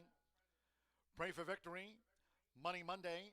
Toward the inside, there's Indy Lake. And from the rail, Willie's in Charge. Put right in the game by Alberto Burgos. Willie's in Charge has taken the lead from the inside of Indy Lake, who's right there with Willie's in Charge, going past the half-mile pole. Break of 3 more to Dade County, making his debut here in Shelby at the 3.5, running third by 3. Then toward the inside, My Friend Wilson next in 4th, Faganeros 5th as they round the far turn. Money Monday, and when in tight quarters, Pray for Victory gets shuffled back to last. The quarter was 22.15 seconds. These leaders battle coming toward the quarter pole. Willie's in Charge with on the outside Dade County, and right there is Indy Lake between them as they level up, straightening away now. Then farther back to My Friend Wilson in 4th, half mile, 45.33 seconds. Willie's in Charge. 1 furlong to go. Willie's in Charge spurts away by 3 from Indy Lake. Then toward the inside is Faganero, now in 3rd. They're close to home with Alberto Burgos. Willie's in Charge at second, asking out to the maiden ranks by 4. Faganero gained 2nd, Indy Lake 3rd, and Dade County finished 4th.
Aquí La Herradura. Extraordinary awaits.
Ten minutes to the fourth race here at Horseshoe Indianapolis. Woo! I really did not think this outfit through for outside. You guys have got to go inside and check out our new gift shop. It's a wonderful, wonderful gift shop. Thanks in a large part to Miss Christine Halstrom, my wonderful agent and the most valuable team member that we have here, I think, that is not paid. She does it because she loves us. And she got some really cool pink stuff. I should have worn my pink polo, but it's all logoed. It's really nice. Head on inside if you want some, you guys. This is an interesting race here, the fourth. We're 10 minutes out. The 3 right now, the current favorite. Oil Man out. Changes things a bit. Klopp and Burgos teamed up in the last race for that win with the 1. You love to see it. But I'm going to go with the 3 here, 5-2. Q's Got Class. I didn't think that this one was going to be the favorite as it was 12-1 on the morning line. I knew it would go down with the scratch of Oil Man, of course. But 5-2, I'll take that. It's a pretty tough a favorite. But this horse looks like it feels good. He is a 3-year-old gelding, and he was bred by Bruce and Lorna Murphy. This one is owned by Bruce and Lori and Gennaro together. They've been leading in the owning ranks for a long time, coming off a win. Gennaro is 17% when he was a winner last out, so he's a repeat winner 17% of the time. And he did win the opener today, so he's looking for a training double. Won that with Micah. He's got MP aboard. Marcelino Pedroza coming off a double yesterday, had a double either early in the week or last week. It's no shock. He's our, has been our leading jockey before in the past, and he's one of our top jockeys. Tough, talented guy. This one he rode last time to victory, so they're up a condition, obviously. This is a non-2 other than. 75 speed figure last time. I mean, I really, really like this horse. I think that he's got a good shot today. And then I'm going to go to the 2 in this field. Sitting on the tote board at 3-1. You can see my 3 walk-in saddled on the walk. The 2 is keeping very calm in the back of the stall. Whatever you got to do to keep them, their minds right and ready to go. Jose Gutierrez is up for John Horan. John and I were just talking about this on the pre-race show. John Horan, really nice shot in a thoroughbred in a stakes race this weekend at Churchill Downs. He's just can do no wrong these last couple years. Last year, he had already hit $1 million in earning mark before he even started at the meet, or right when he started last year. And it looks like he's only going to go up from there. This one's owned by bred by Chad Gooding and owned by John. I think it's the class drop for me. This horse tried the Sagamore Sire, didn't like it. Was really nice on the slop 2 back. And then breaking the maiden by almost 7. So I think that this horse getting in regular allowance, non-2, is going to find it a lot easier than that last race. And when it was in the entry level and broke that condition, was a winner by 3.5. And the numbers are good on him too. 76 when he broke the maiden. Then we're going to go to the 5, Ready to Seize. Ready to Seize right now sitting on the tote board at 4-1. Dan Sheehy is aboard for the Lowers here. They've bred, they own, they train this one. You cannot leave the Lowers out. If you discount the Lowers, make it at your own detriment. Some of these races are lackluster. I want you to focus on some of the ones last year. He's good on the slop. He's good on the turf. Not sure how he's going to do sprinting on the dirt. He hasn't done that in a very long time. But 0 for 3 of this distance. I just think that this is one of those ones that is going to be right there. He hasn't raced for 7 months, so he's had the whole winter off in this spring, and he's coming here at the end of June. I just always make note when Lauer does stuff like that. I know him really well. Been around him since I was an intern 15 years ago. I just have a feeling that this horse is going to do well on debut, at least for 3rd. And again, the numbers are comparable. I mean, the highest speed figure for mine, 75 and 76. This one's put up a 77, but it was on the grass. The numbers for the sprinting on the dirt or for dirt are not as great, but doesn't mean that he doesn't have form, and it doesn't mean that it won't transpire today, because he has not ran this kind of race in a long time, guys. You have to go all the way back over a year ago to May 2025 to find him sprinting on the dirt. So let's see what he does today. 3-2-5 for me here in the 4th race. Don't forget, this does start the late Fire 5. We're going to put Brian's ticket up. I'm the late double girl. He's the late pick 5 guy. But I will just quickly go over the sequence as you guys take a look at some of the other horses in this field in the 4th race. We do have a really nice race in the 5th. It's a maiden claiming for 10 on the turf. The 6th race is an Indiana bred allowance, 2 turns on the dirt. The 7th race is a maiden claiming for 10 on the turf and another route allowance on the grass to round it out in race 8. The late Fire 5 does have a 11.99% carryover, and you can see B's ticket here on the screen. He'll be back to tell you about a single in the next race, race 5, but be sure to get that there. He hit one last week, and he had a very nice track record last year. It's only going to get better from here. Good luck.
The horses call postward now for the fourth race. Here a state bred sprint over the 6. 7 to start. Number 6, Oil Man, has been withdrawn. 6, Oil Man is a non-runner. Exacta, trifecta, superfecta, double pick 3. Here we gear up the start to the 50-cent late fire 5. Low 11.99% takeout on the pick 5s here. Early pick 5 pool was $124,812. This the second to last leg of the early pick 5. Late fire 5 start. Main track fast, turf course good. Turf rail at 24 feet. Due off in a short time.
Less than 1 minute to post time. The horses are approaching the starting gate. Last call for the 50-cent late fire 5. Low 11.99% takeout. The horses are approaching the starting gate.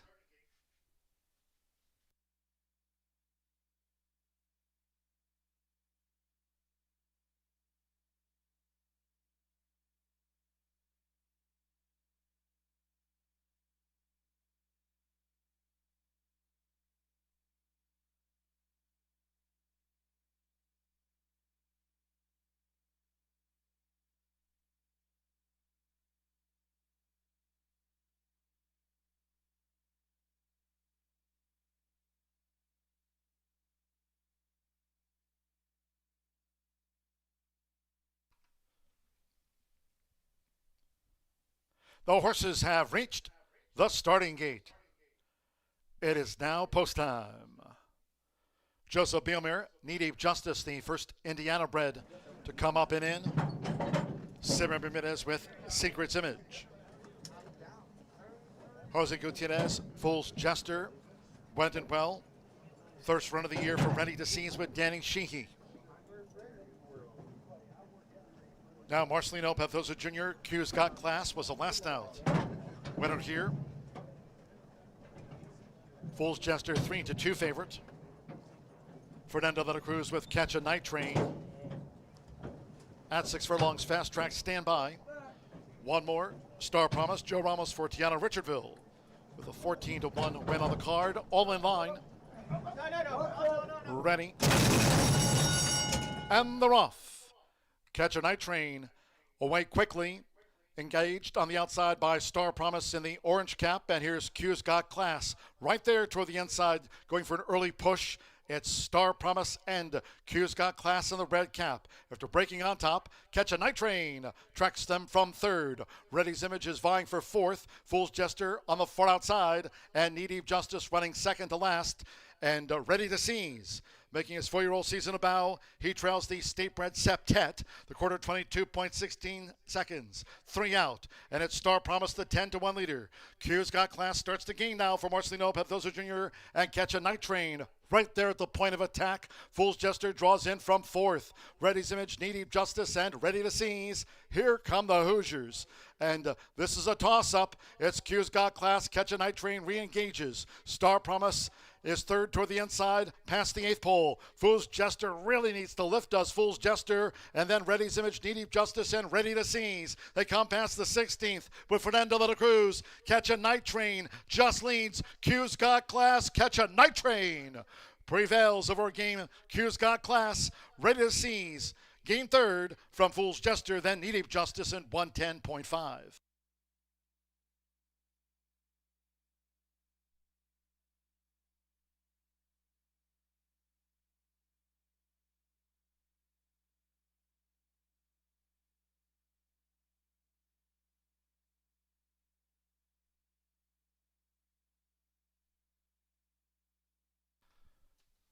$110.50 after the state bred sprint. 110.5. Fast Track. The judges have called for a photo. It was 8-1 on 7. Catch a Night Train at the off. Fernando de la Cruz on an 8-1 to start off the late Fire 5 for leading trainer Randy Klopp. Q's Got Class at 2-1, just missed. 7-1 on 5, Ready to Seize, making his seasonal bow. Even Money, Fool's Jester, fourth. Need Justice, Star Promise, led but dropped away. And Ready's Image, Secret's Image trailed them home. 110.50.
Returning to the Murphy Trailer Sales Winner Circle, the 7, Catch a Night Train with Fernando de la Cruz.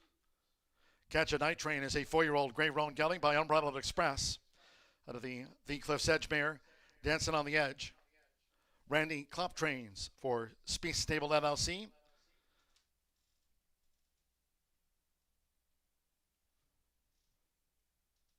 Randy Klopp, the co-owner and trainer of 8-1 Catch a Night Train official.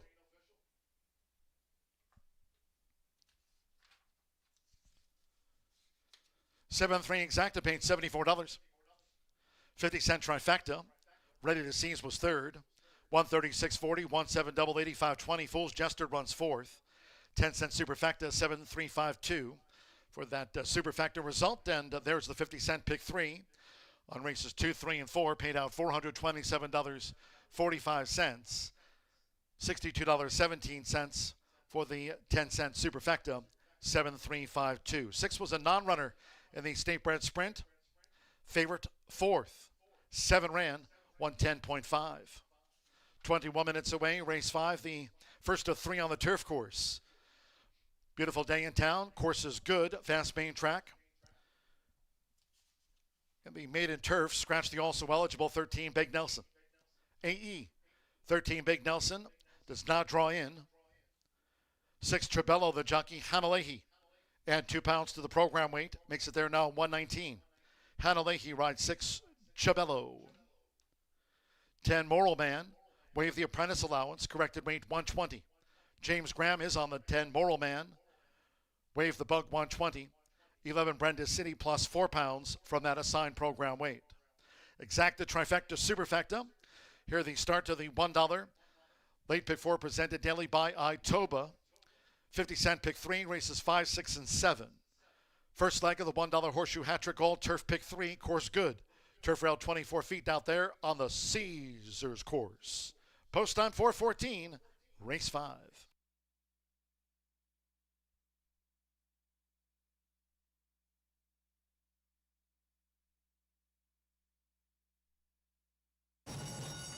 And they're off. Catch a Night Train away quickly. Engaged on the outside by Star Promise in the orange cap. And here's Q's Got Class right there toward the inside, going for an early push. It's Star Promise and Q's Got Class in the red cap. After breaking on top, Catch a Night Train tracks them from third. Reddy's Image is vying for fourth. Fool's Jester on the far outside. And Needy Justice running second to last. And Ready to Seize, making his 4-year-old season a bow. He trails the State-Bred Septet, the quarter 22.16 seconds. 3 out, and it's Star Promise, the 10-1 leader. Q's Got Class starts to gain now for Marcelino Pethosa Jr. and Catch a Night Train right there at the point of attack. Fool's Jester draws in from fourth. Reddy's Image, Needy Justice, and Ready to Seize. Here come the Hoosiers.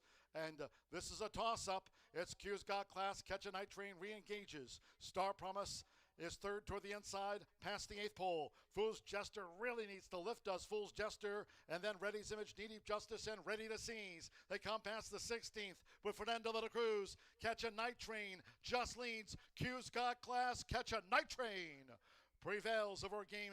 Q's Got Class. Ready. Ready.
Good afternoon, everybody, and welcome to the $1 Itoba Pick 4 at Horseshoe, Indiana. I am FBG Dan Cronin. Let's get going. We got a lot to cover. We're going to start off right away with a single. We're going to start off right. We're in or out right now. Here we go. The 7 in point. This is a tough turf race. I mean tough. So we're going to go with the class dropper for Aaron West. We get Fernando de la Cruz riding. He's at 17% this meet. That's pretty good, I would think. But we're dropping from straight maiden to maiden 10. We got a little bit of speed if we want to use it. Big rider change. I think this is the single in a really, really tough sequence, guys. I mean, you could spend a fortune in this sequence and not hit it. 3 turf races. Now, we get to the lone dirt race, race 6. I'm going to take 3 of them here. Smoking Hot Justice, the 1 on the rail. I'm hoping off the layoff for Aaron West can come out running. The 4 Midnight Caper is 3rd off the layoff for Gorman. Hey, 3rd off the layoff is when they're supposed to really improve, and this one's numbers are going in the right direction. So I think that 4's got a big chance. And then the 6, Screaming Nina. I think we got the 3 logical horses. You know, the prices are going to come later, hopefully. We're going to get a 4-to-1 shot single. Then we got 3 logical ones. And now we get to the really, really tough grass races. I mean, you could take 10 by 10 in these races if you had the budget. We don't. We got to stay under 100. So we can take 4 of them because we're only 1 times 3 so far. So we're going to take 4 of them. The 2, I'll Stop Talking. I get told that a lot by my dad. I'll Stop Talking. Michael Maker, 5-2. Mitch Morrell, dropping from straight maiden to maiden 10. May go wire to wire on them.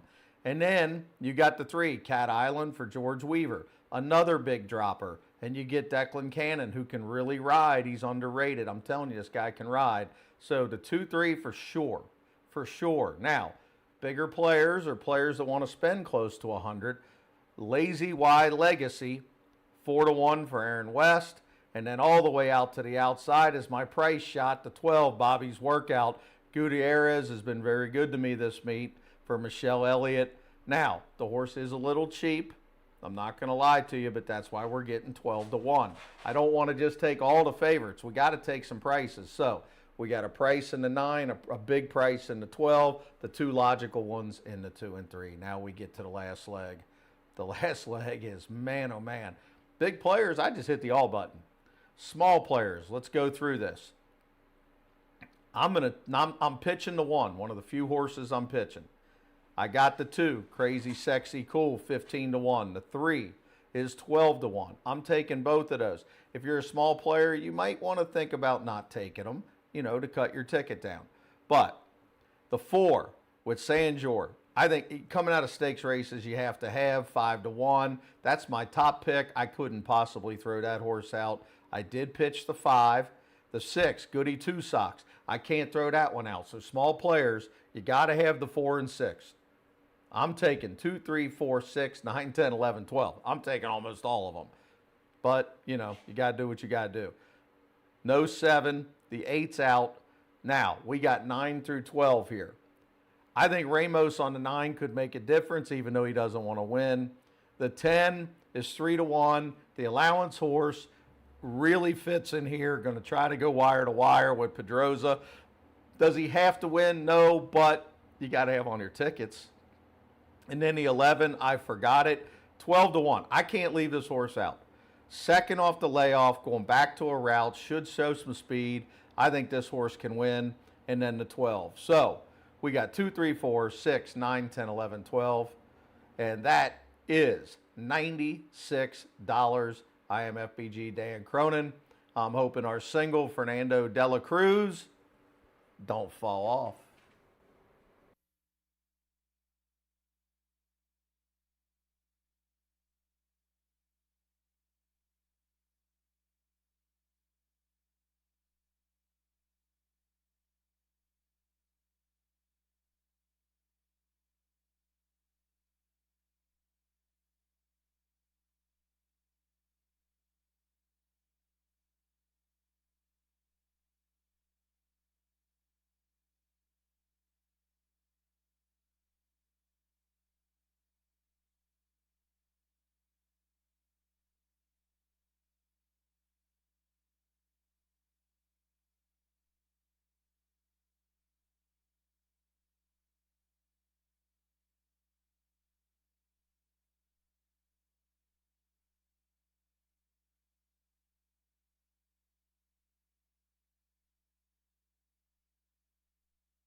The horses called Postford for the 5th race. The maiden turf over the mile and 16th, a field of 12. Scratch the also eligible 13, Big Nelson did not draw in. Scratch the 13, Big Nelson. The 6 Chabello, Hannah Leahy rides, and 2 pounds to the program weight.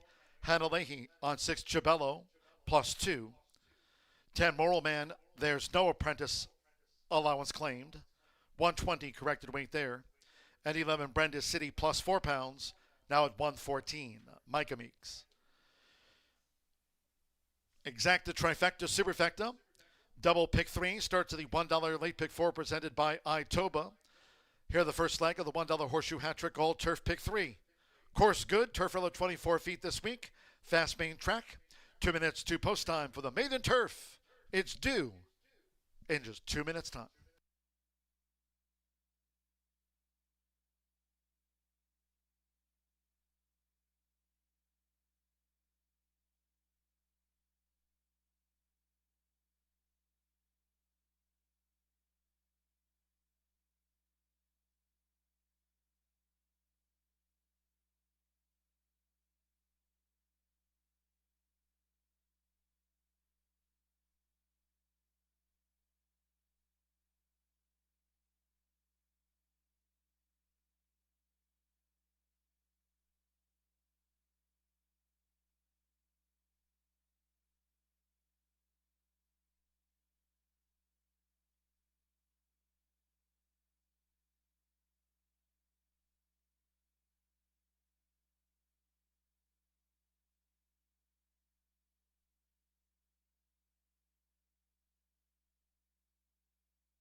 For the first of 3 times here at Horseshoe Indianapolis today, crossing over to the turf course. Maidens now making their way up to the mile and a 16th starting point. Course good, rather 24 feet.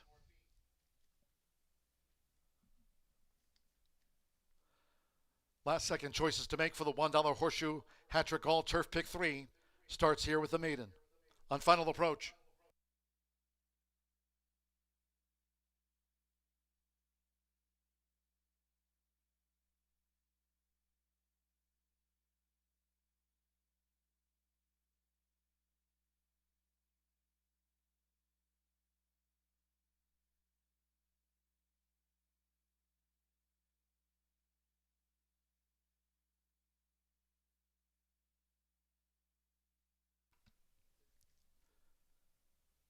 The horses have reached the starting gate. It is now post time.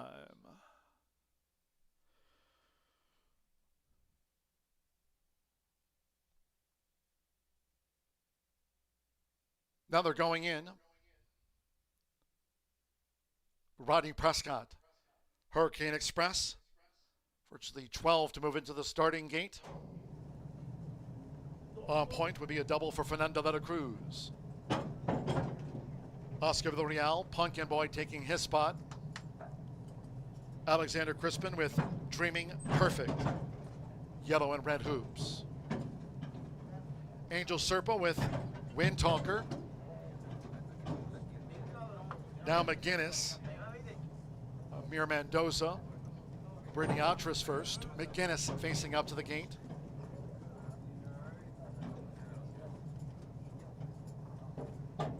Field half loaded.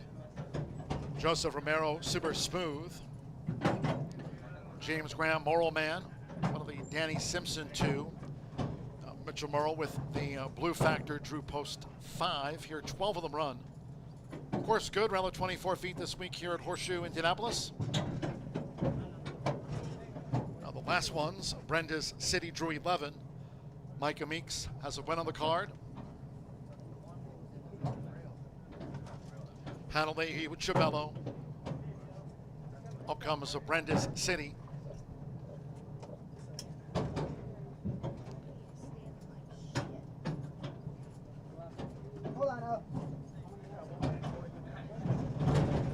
Right now, Hurricane Express 7-2 favorite. The mile and a 16th, and one more to join up. Manny Esquivel with Mi Compadre to make up the 12. Course good, around 24 feet. This starts the Horseshoe Hat-Trick All Turf Pick 3.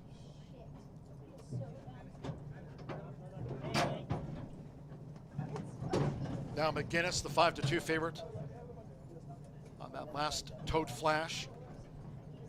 It's 4-1 on Mi Compadre. Manny Esquivel for Brian Williamson. Here comes the 5th. All in.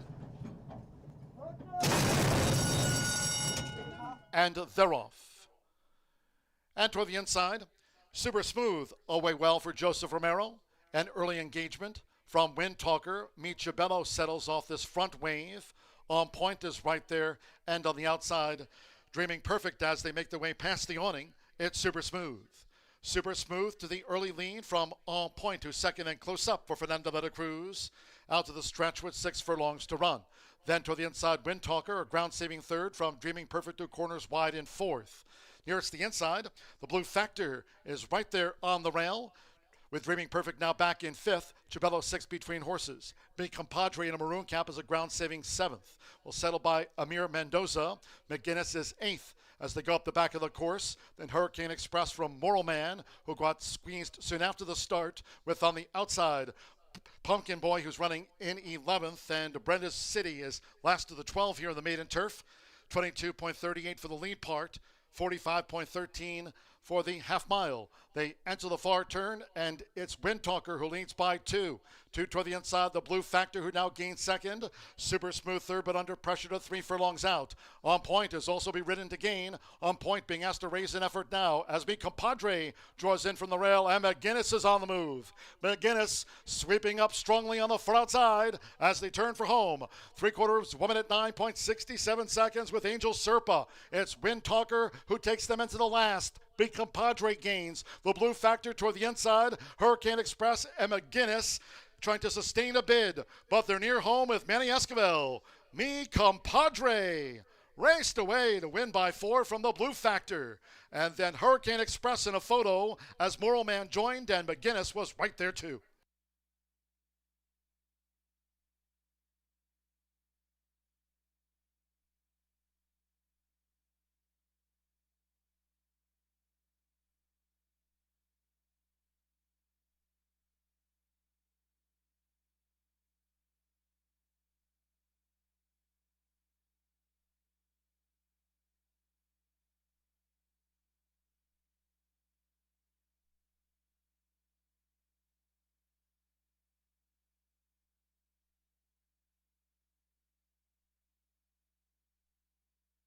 $140.83 out to the maiden turf. Course good, 140.83. 12.5, and then a show photo 12. Mi Compadre. First up in 2026 at 9-2 takes out the maiden turf. Number 5, the Blue Factor. 5-1 was second. Mi Compadre gets the result. Third's a photo. Third is up to the judges. Hurricane Express with McGinnis and Moral Man. Stand by for the third and fourth. 140.83. Manny Esquivel here for Brian Williamson. 9-2 Mi Compadre, winning his 4-year-old seasonal bow.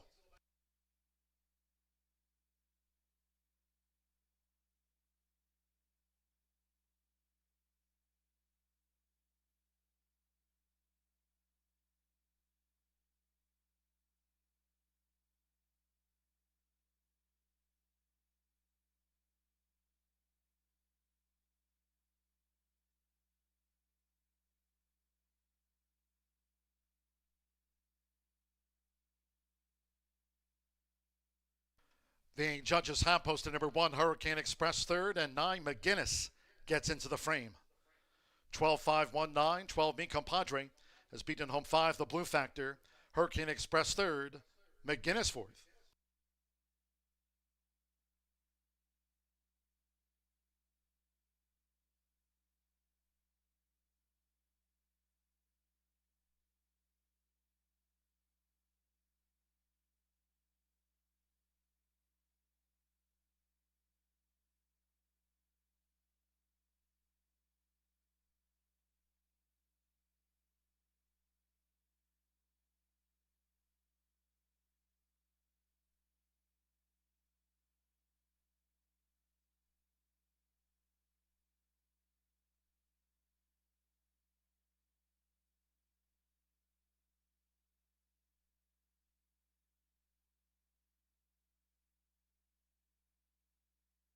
Returning to the Murphy Trailer Sales Winner's Circle, and race 5 is official.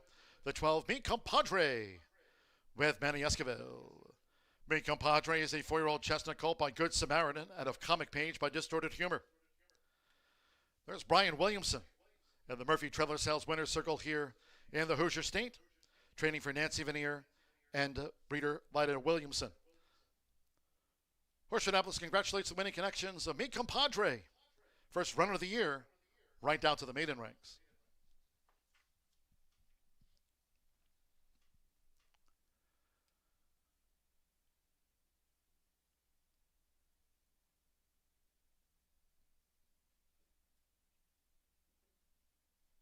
Being 12.5 exacta paid $79.20. 10-cent superfecta, $62.84. McGinnis ran fourth. Moral Man was fifth. 50-cent trifecta, 12.5 won, $92.70. 7-12 double. Paid $155.40. 7,403.40. $1 early pick 4. That result in 138.50 for the 50-cent pick 3. 18,306.80 pays out the 50-cent early pick 5. Low 11.99% takeout daily. 5 out of 5 in the early pick 5.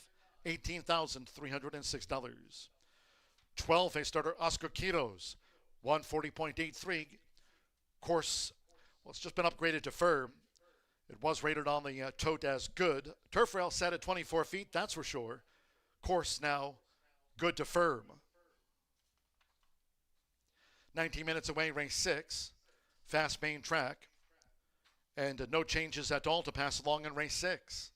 Exacta Trifecta Superfecta, 10-cent Grand High 5. First Pentafecta featured on the card. Double and the start of another 50-cent rolling pick 3. Races 6, 7, 8. Post time, 4:47.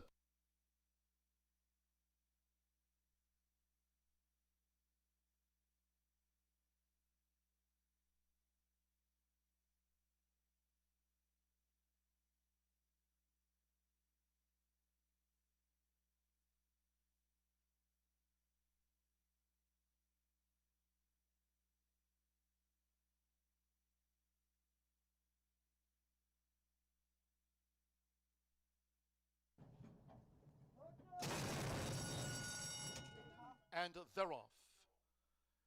And toward the inside, Super Smooth, away well for Joseph Romero. An early engagement from Wind Talker. Michabello settles off this front wave. On Point is right there. And on the outside, Dreaming Perfect as they make their way past the awning. It's Super Smooth. Super Smooth to the early lead from On Point, who's second and close up for Fernando de la Cruz. Out to the stretch with 6 furlongs to run. Then to the inside, Wind Talker, a ground-saving third from Dreaming Perfect, 2 corners wide in 4th. Nearest the inside, the Blue Factor is right there on the rail, with Dreaming Perfect now back in 5th. Chabello 6 between horses. Big Compadre in a maroon cap is a ground-saving 7th. Will settle by Amir Mendoza. McGinnis is 8th as they go up the back of the course. Then Hurricane Express from Moral Man, who got squeezed soon after the start, with on the outside Pumpkin Boy, who's running in 11th, and Brenda's City is last of the 12 here in the maiden turf. 22.38 for the lead part, 45.13 for the half mile. They enter the far turn, and it's Wind Talker who leads by 2. 2 toward the inside, the Blue Factor, who now gains second. Super Smooth third, but under pressure to 3 furlongs out. On Point is also be ridden to gain. On Point being asked to raise an effort now as Big Compadre draws in from the rail, and McGinnis is on the move. McGinnis sweeping up strongly on the far outside as they turn for home. 3/4 woman at 9.67 seconds with Angel Serpa. It's Wind Talker who takes them into the last. Big Compadre gains. The Blue Factor toward the inside. Hurricane Express and McGinnis trying to sustain a bid, but they're near home with Manny Esquivel. Me Compadre raced away to win by 4 from the Blue Factor. And then Hurricane Express in a photo as Moral Man joined, and McGinnis was right there too.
Manny Esquivel does it again. He wins from post position number 12 in a wide open turf event to kick off today's Itoba Pick 4. 9-2 returns just about $11.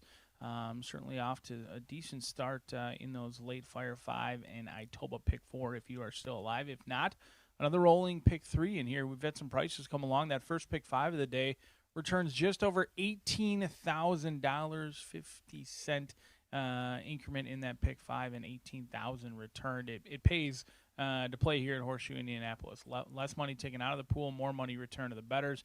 We had over 124,000 in that early pool, and it went out to about 6 people or so in that early Pick 5. 9 minutes away from the upcoming dirt race in here. Smoking Hot Justice, your current 8-5 favorite, is really where you got to kind of start and end. In my opinion, it gets Lasix for the first time. Do you think this horse is ready to run off the layoff? Obviously, I don't. I don't use this horse in my top 3. I'm going to go a different direction in here versus Smoking Hot Justice. It looks like many of you have settled on the Rail Runner. Well, I'm going to try Midnight Capper for Bob Gorham. Marcelino Pedroza Jr. going to be in the saddle. Turf to dirt in play. The Gorham gang has been clicking on all cylinders here recently at Horseshoe Indianapolis, having themselves a very nice meet, winning at 18% this season, 22% over the past 5 months. I like horses that go from turf to dirt. This is an angle that I particularly am fond of and have been fond of for many, many years. I think they come back maybe just a little bit fitter when they try the turf and go to the turf to the dirt, and it's a good angle for Bob Gorham as well. When he goes turf to dirt, not only has he won 3 out of his last 5 with this angle, dating all the way back to November of last season, but he wins at 27% with 51% in the money. That are some very good numbers in here, and that's what you're going to get with this 4-year-old filly, who is a little light in the win category. She does have 1 win to her name this season on May 1st, in which she tracked, got up just near the wire under Luis Contreras. It's unique to see that Contreras is off and Pedroza is on. Certainly not much to take of that, but Contreras was aboard each and every start of the career to date and ran first and second this season. Has a win on the day, so we'll see if Marcelino can prove that this was an excellent move. 3-1 on the board with Midnight Capper. The 3 is Get Even Kid, John Heron. This one could be the speed, but there is some other speed in here. I think Get Even Kid should sit right in the garden spot. The 6 is awfully quick. The 1 may show speed off of a long layoff. I think John Heron is just red hot right now. The man cannot lose. He's winning at a very high rate, especially over the past couple of weeks here at Horseshoe Indianapolis. In fact, the last 5 days, and I'm not even sure that includes today, he's had 5 starters with 2 wins, winning at 40%. He had a win with City Prayers, also a win with Leo Springs. Healing Waters was almost a winner as well. Most of them with Amir Mendoza aboard. In fact, both of those winners came with Amir Mendoza aboard. He'll be aboard again today. A horse who goes second time 2 turns this season. Started with a sprint, then went to the 1 mile distance, ran in a Hard Luck Prayer, who is a very nice one. And this filly also took on the boys. So she gets back in with the girls. She's well spaced in here. I don't think she necessarily needs the lead. She has one from off the pace. We'll see if she can do it again in here with Get Even Kid. But your outside runner in here could be the upsetter, Prayer Unbridled for Terry Phillips. A 3-year-old filly by Prayer for Relief gets Joe Ramos in the saddle.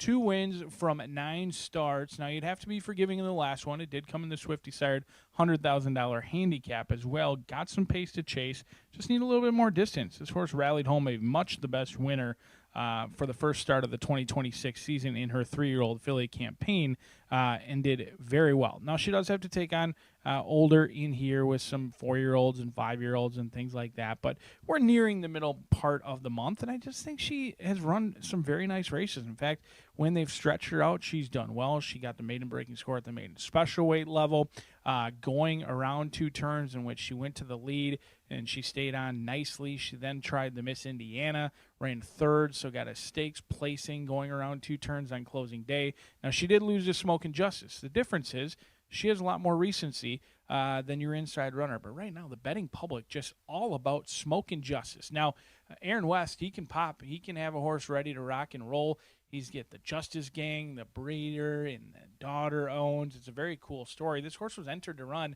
on May 7th, scratched out of that race, then didn't come back to the work tab until June 2nd. Now, that's neither here nor there.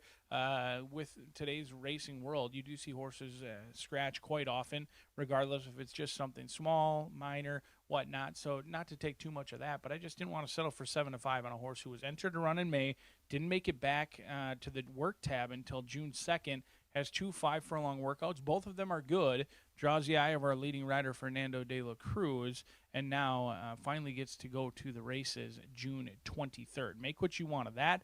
I didn't want to settle for 8-5, but it looks like the betting public says I am absolutely wrong, and it would not be the first nor the last time that is the case.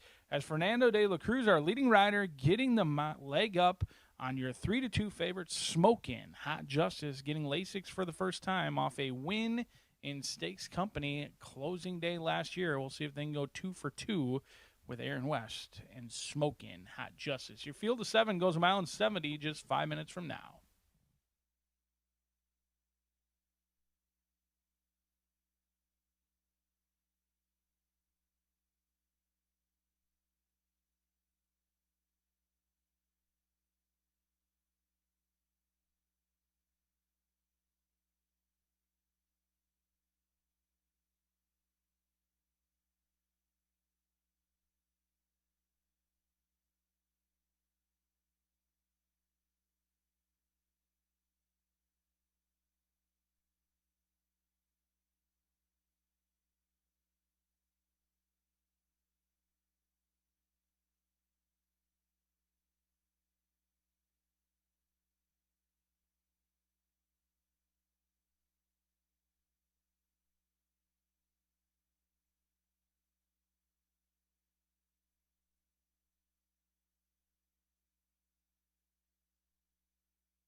The horses coming onto the track now for the 6th race.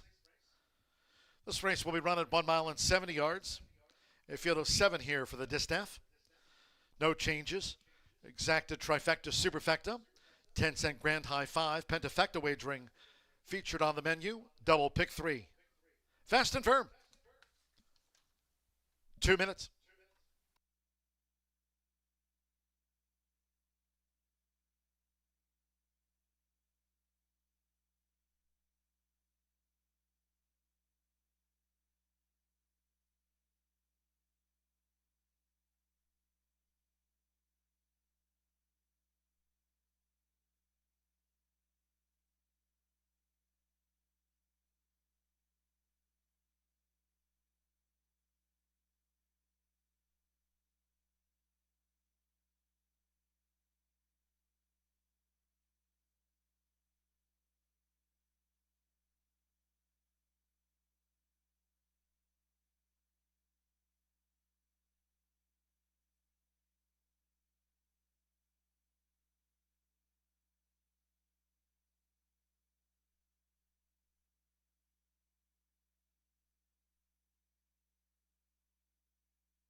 Now less than 1 minute away from post time.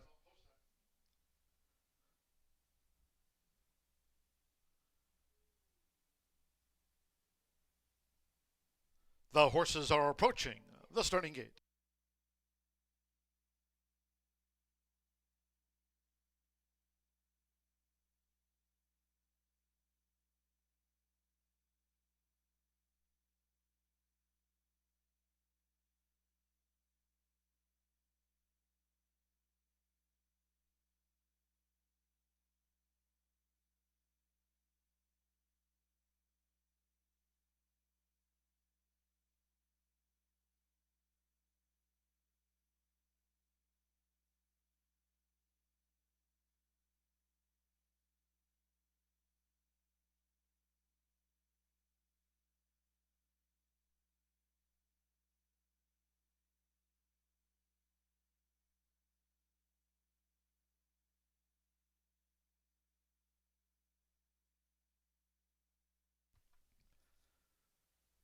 The horses have reached the starting gate.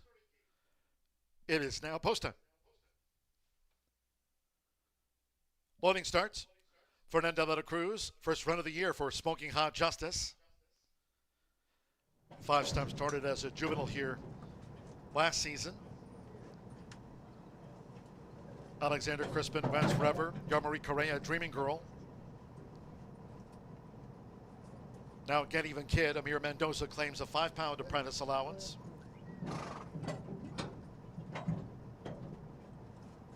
Celino Pedrosa Jr. Midnight Caper loaded. Jose Gutierrez with Screamin' Nina. She's won her last 2 and 1 more. Joe Ramos with Prayer Unbridled at 1 mile and 70 yards. They're in the gate. And they're off. Get Even Kid, Screamin' Nina, and Prayer Unbridled looks to head them off now for Joe Ramos as they make their way into the first turn. It's Prayer Unbridled to the lead from Screamin' Nina. After a sharp start, Get Even Kid is in a white cap and saves ground with 7 furlongs to run. First turn run, and then farther back to Smokin' Hot Justice, making her 3-year-old seasonal bow. She's next in 4th, while in front of the 5-year-old mare, Wentz Forever, joined out wide by Dreaming Girl, and toward the rail, Midnight Capers drifted back toward last. It's Prayer Unbridled, who led through a quarter in 23.7 seconds. Prayer Unbridled dictates the field from Get Even Kid, who gains second. Screamin' Nina third on the outside for Jose Gutierrez. As Prayer Unbridled is the overall leader, they have just over a half mile to run. Fernando de la Cruz and Smokin' Hot Justice next in 4th position by 3. Midnight Caper up the rail now into 5th, and the trailers Wentz Forever and Dreaming Girl is 7th. It's still Prayer Unbridled. Half mile in 47.65. 3 furlongs away. Prayer Unbridled continues to lead Screamin' Nina, who's trying to bridge the divide coming toward the quarter pole with on the outside. Smoking Hot Justice coming with her bid past the quarter pole. Get Even Kid toward the rail. Then Midnight Caper straightens way back in 5th. Wentz Forever, and finally Dreaming Girl heads a turn for home, 3/4. 1 minute 12.44 seconds with Joe Ramos and the rail. Prayer Unbridled staring at 1 more 16th. Screamin' Nina still has 2 lengths to raise, and now 70 yards to do so. Get Even Kid is 3rd. Smokin' Hot Justice 4th. It's down to Prayer Unbridled, and Screamin' Nina kept at bay by Prayer Unbridled, and all the way winner. Get Even Kid 3rd, Smokin' Hot Justice 4th, Midnight Caper finished 5th, well ahead.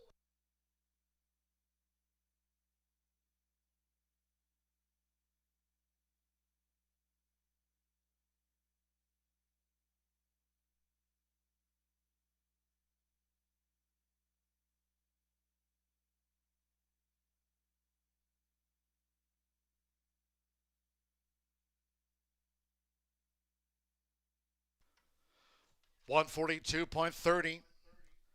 Photo finish.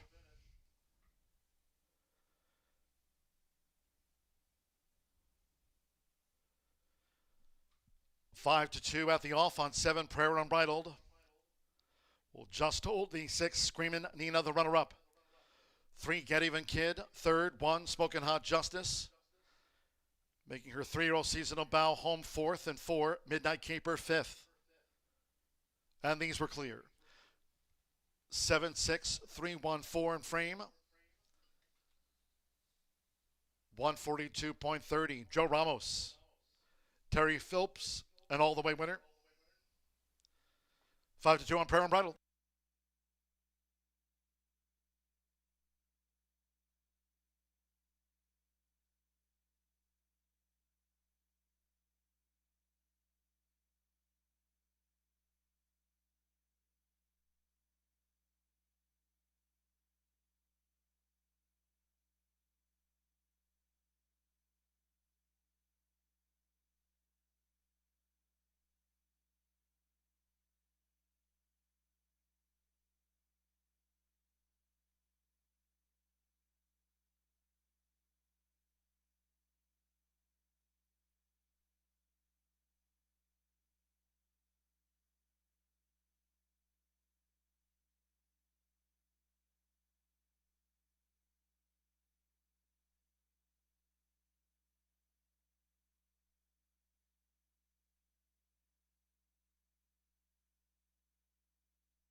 Returning to the Murphy Trailer Sales Winner's Circle, race 6 is official, number 7, Prayer Unbridled, with Joe Ramos. Prayer Unbridled is a 3-year-old dark bay or brown filly by Prayer for Relief, and of Unbridled Brook by Unbridled Spring, owned and trained by Terry Phillips. Horseshoe Indianapolis congratulates the winning connections of Prayer Unbridled.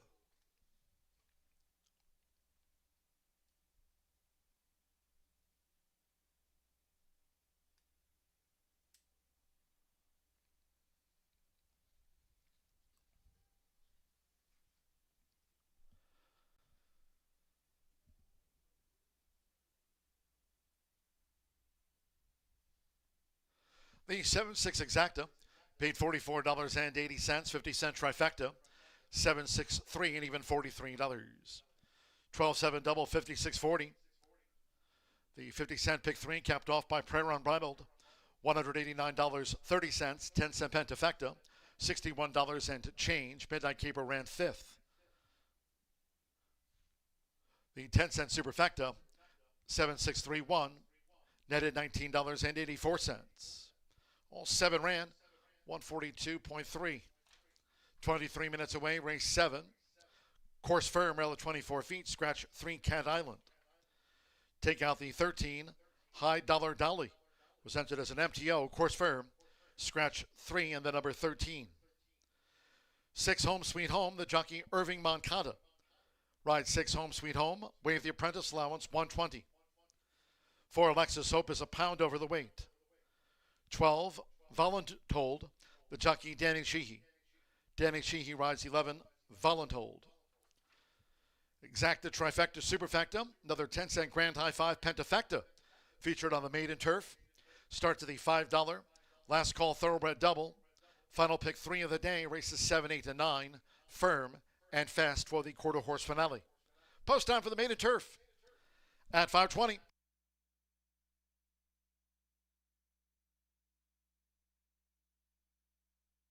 They're in the game. And they're off. Get Even Kid, Screamin' Nina, and Prayer Unbridled looks to head them off now for Joe Ramos as they make their way into the first turn. It's Prayer Unbridled to the lead from Screamin' Nina. After a sharp start, Get Even Kid is in a white cap and saves ground with 7 furlongs to run. First turn run, and then farther back to Smokin' Hot Justice, making her 3-year-old seasonal bow. She's next in 4th. While in front of the 5-year-old mare, Wentz Forever, joined out wide by Dreaming Girl, and toward the rail, Midnight Capers drifted back toward last. It's Prayer Unbridled, who led through a quarter in 23.7 seconds. Prayer Unbridled dictates the field from Get Even Kid, who gains second. Screamin' Nina third on the outside for Jose Gutierrez. As Prayer Unbridled is the overall leader, they have just over a half mile to run. Fernando de la Cruz and Smokin' Hot Justice next in 4th position by 3. Midnight Caper up the rail now into 5th. And the trailers, Wentz Forever and Dreaming Girl is 7th. It's still Prayer Unbridled. Half mile in 47.65. 3 furlongs away. Prayer Unbridled continues to lead Screamin' Nina, who's trying to Bridge the Divide coming toward the quarter pole with on the outside. Smoking Hot Justice coming with her bid past the quarter pole. Get Even Kid toward the rail. Then Midnight Caper straightens away back in fifth. When's Forever, and finally Dreaming Girl heads a turn for home, 3/4. 1 minute 12.44 seconds with Joe Ramos and the rail. Prayer Unbridled staring at one more 16th. Screaming Nina still has 2 lengths to raise, and now 70 yards to do so. Get Even Kid is third. Smoking Hot Justice fourth. It's down to Prayer Unbridled, and Screaming Nina kept at bay by Prayer Unbridled, and all the way winner. Get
Jack Daniels starts here. From cave spring water to sugar maple charcoal to smooth Tennessee whiskey.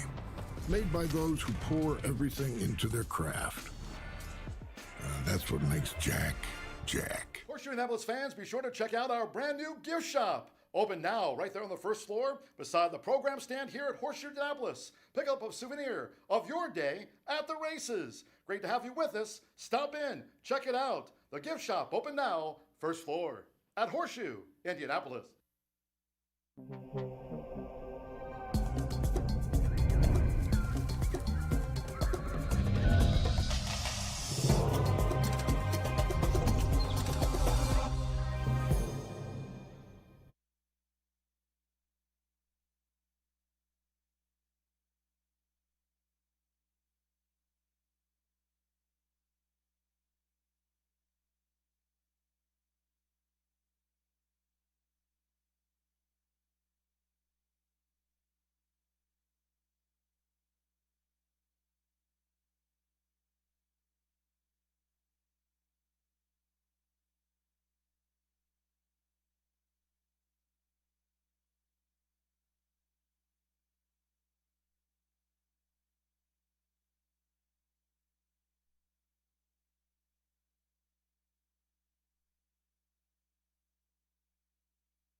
Pace makes the race. Joe Ramos makes every pole a winning one with race number 6. We head back out to that beautiful turf course. While you may have missed the Horseshoe hat trick, our late thoroughbred daily double, $5 minimum, kicks off right now, and it is a challenging event. We scratched out the also eligible high dollar baby, or high dollar dolly. Thankfully for a tongue twister for John G. Dooley, he avoids high dollar dolly, but also Cat Island is out. Cat Island was certainly going to be in the mix in here. So the 3 and 13 do come out of this mile and a 16th event for 3-year-old fillies, all looking for their first career victory. And I should correct, it's 3-year-olds and up. So there are some 5-year-old mares in here and some 4-year-old fillies as well. So let's take a look at this field right now, and I'm going to lean into your favorite. I usually try to beat favorites, but I thought Lazy Y Legacy with Fernando de la Cruz and Aaron West deserved a long look. Now, hopefully they have a better fate than the heavily backed favorite that got crushed at the win window's last race on the dirt, because Lazy Y Legacy projects to be the speed in here. This horse has tried the turf 2 times. And both times I thought she ran very, very well. Now, both of them were in defeat. She finished second in a 7-horse field here at Horseshoe Indianapolis.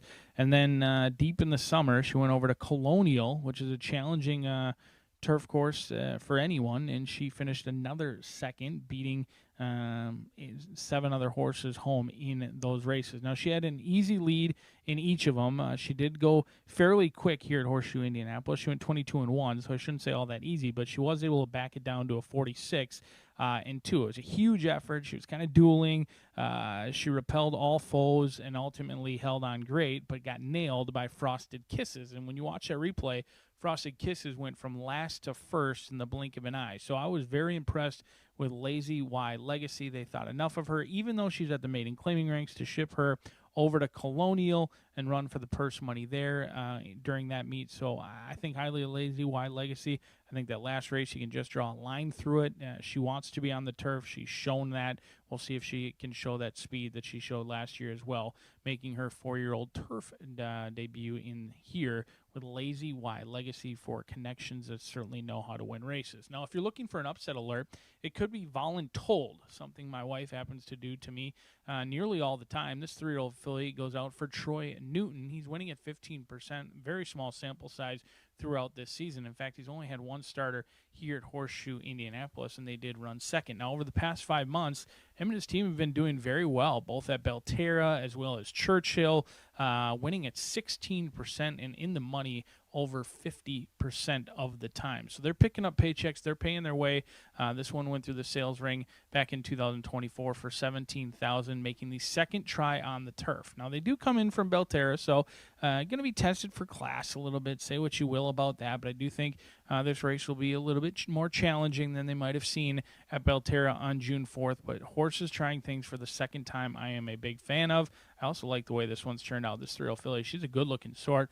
She is very beautiful down here in the walking ring. And while some horses aren't handling the heat very well, this one, not a drip of sweat in here. Danny Sheehy looking to keep pace with his unbelievable 40% win rate. When he comes in with a purpose, and he'll be aboard today on this long shot at 8-1. But this horse likely to go off favored, and rightfully so. I'll Stop Talking for Michael Maker. Now, if this horse didn't have any luck, wouldn't have any luck at all, because the poor connections JDT Racing have been through it with I'll Stop Talking. Now, they were entered twice, and they got scratched, and then last race when they were at the fairgrounds, they actually got in, made it to the starting gate, and then they had a shoe repair late in the game there. Not always easy to have a shoe repair late in the game over there, and then was entered both at Evangeline on the turf and I believe once here at Horseshoe Indianapolis, in which they did not make it to the starting gate. So I'll Stop Talking.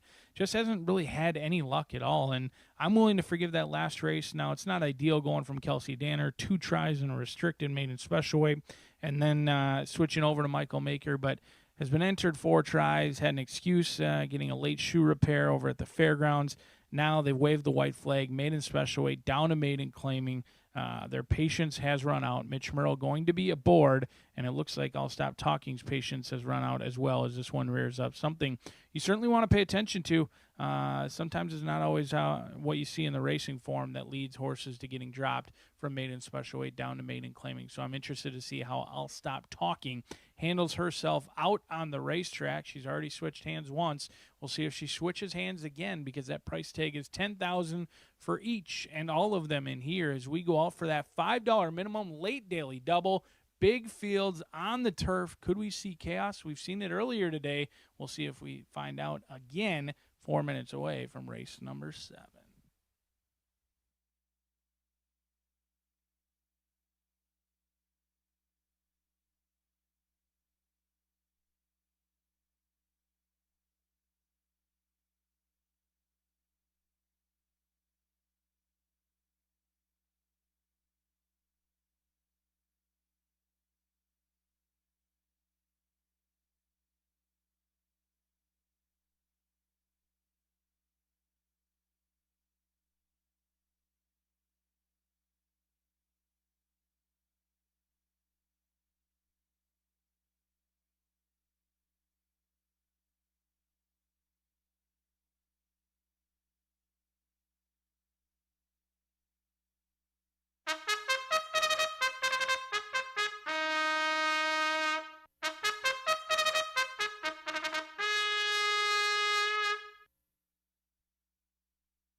Here they come for the 7th race. Parading for the maiden turf, a field of 11. Scratch 3, Cat Island, and 13, High Dollar Dolly. Scratch 3 in the number 13. 6, Home Sweet Home, Irving Moncada rides. 6, Home Sweet Home. Wave the Bug, 120. 11, Voluntold, Danny Sheehy. On number 11, Voluntold. For Alexis Soap, add 1 pound to the program weight. Exacted Trifecta Superfecta, 10-cent Pentafecta. Starts the $5 last call. Thoroughbred double. Final 50-cent, pick 3 on the card. Firm and fast, 2 minutes.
Less than a minute.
Crossing over to the turf course,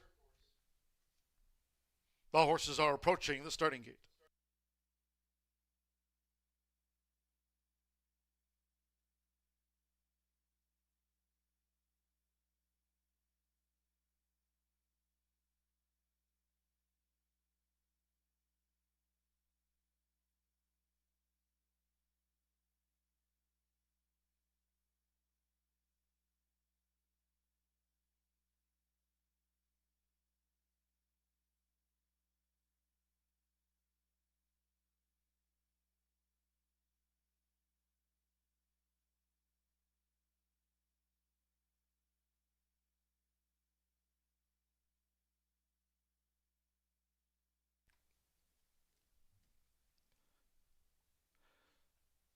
The horses have reached the starting gate. It is now post time. They're going in. Amir Mendoza with Ondiri. Alexander Crispin, the Bien Lamal, has taken her position in the starting gate. Mitch Morrill with I'll Stop Talking. Joseph Romero, Mariposa Moon coming up.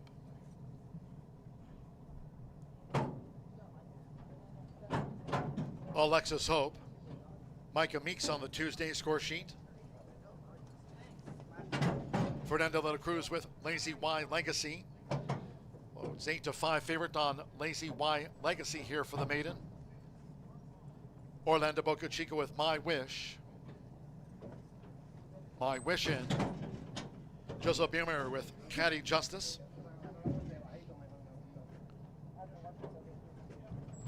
Irving Moncada Partners, Home Sweet Home.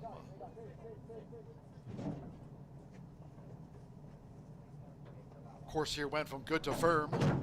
Turf rail 24 feet and 2 back. Danny Sheehy with Voluntold. Drew 11. One more. Jose Gutierrez with Bobby's Workout. Over the mile and 16th. Here's Bobby's Workout.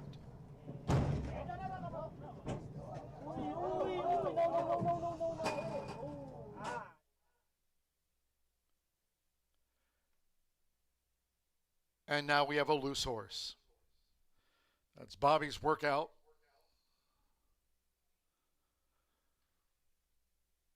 Now this is going to be very difficult. Bobby's Workout is making her way to the back of the track, and she's between the inner main track rail and the outer turf course rail. So a real precarious spot here for Bobby's Workout. Was 9-1 when reared up, unseated Jose Gutierrez right at the gate.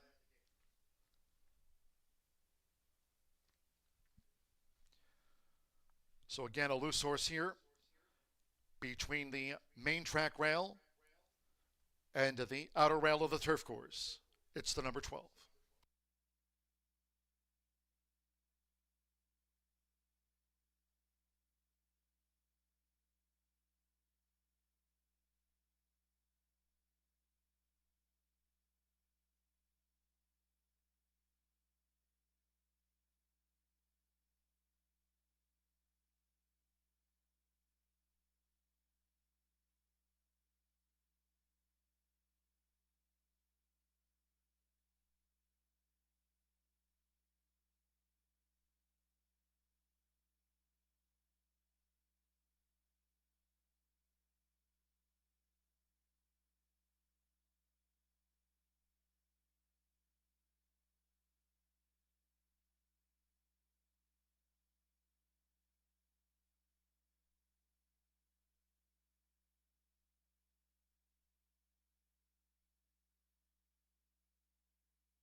Now on the back of the track, the outrider has a hold of 12 Bobby's Workout.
Late scratch on 12, Bobby's Workout.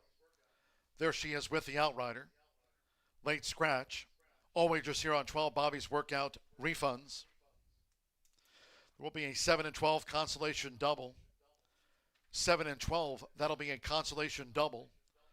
Those using 12 Bobby's Workout and a multi-race wager, you'll now receive the post-time favorite as your substitute in any multi-race wagers. Scratch 12 Bobby's Workout from the Maiden Turf.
Ready to reload here for the Maiden Turf.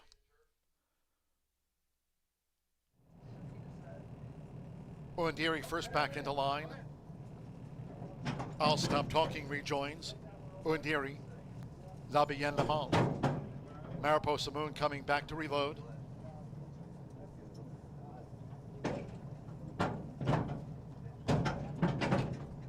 Alexis Hope. Lazy Y Legacy retaking her spot. My Wish, Caddy Justice next.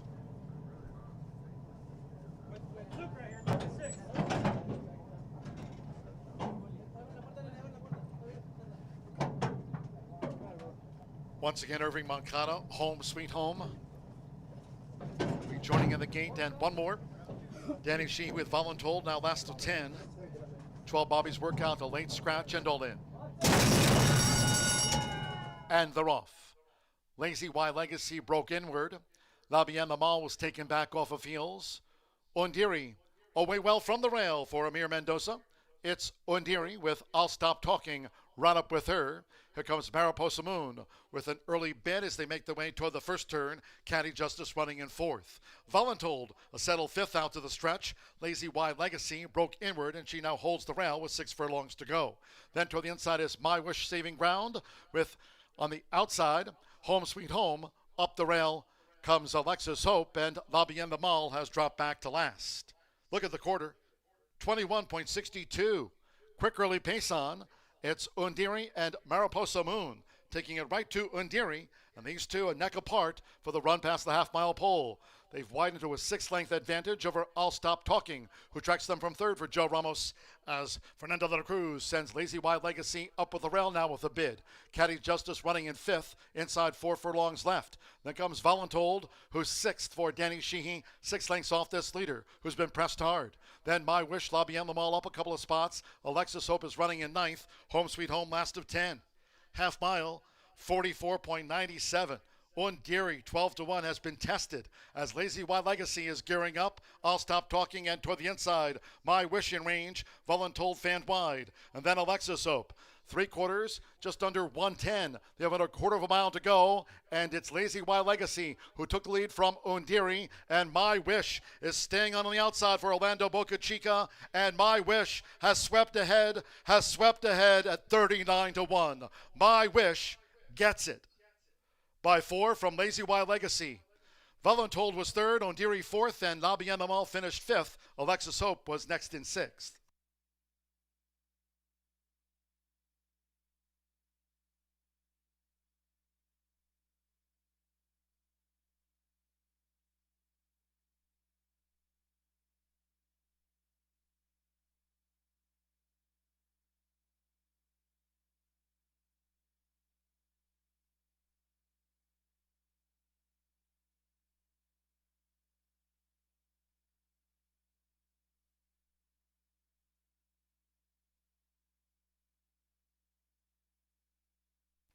141.84 after the maiden.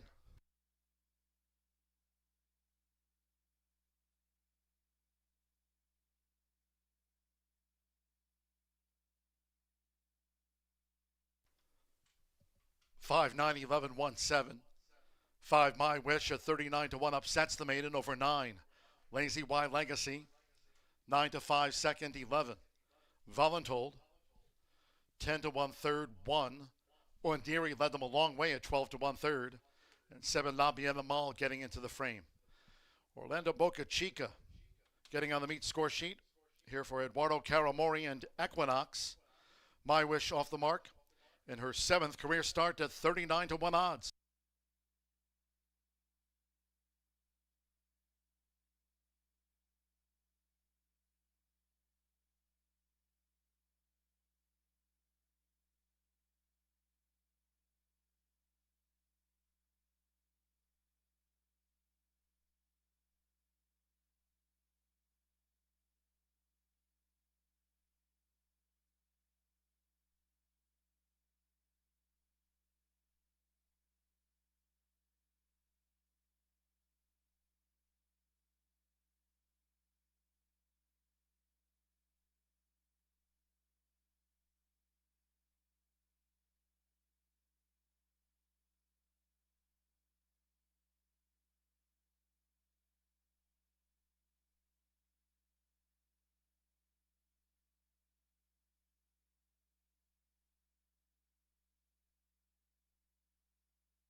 Result official.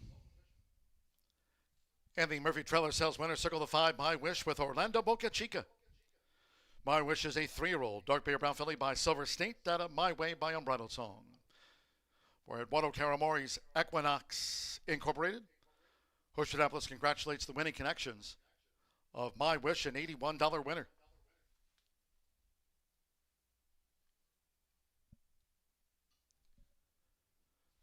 The Pecked will carry over to race 8, the Turf Mile. $6,307. 5-9 exacta paid $381.20, 50-cent trifecta, $587.85. Ondiri was 4th. 10-cent superfecta, $680.75. Pick 3 paid $614.10.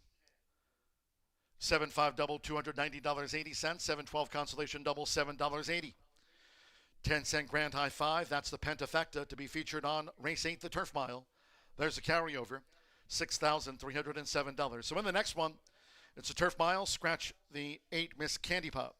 Scratch the 8. No rider changes. The 2 Crazy Sexy Cool, a pound over. 3 Bebecita, a pound over. Exacta trifecta superfecta, that carryover in the grand high 5. And a start of our late double. Post time 5:58.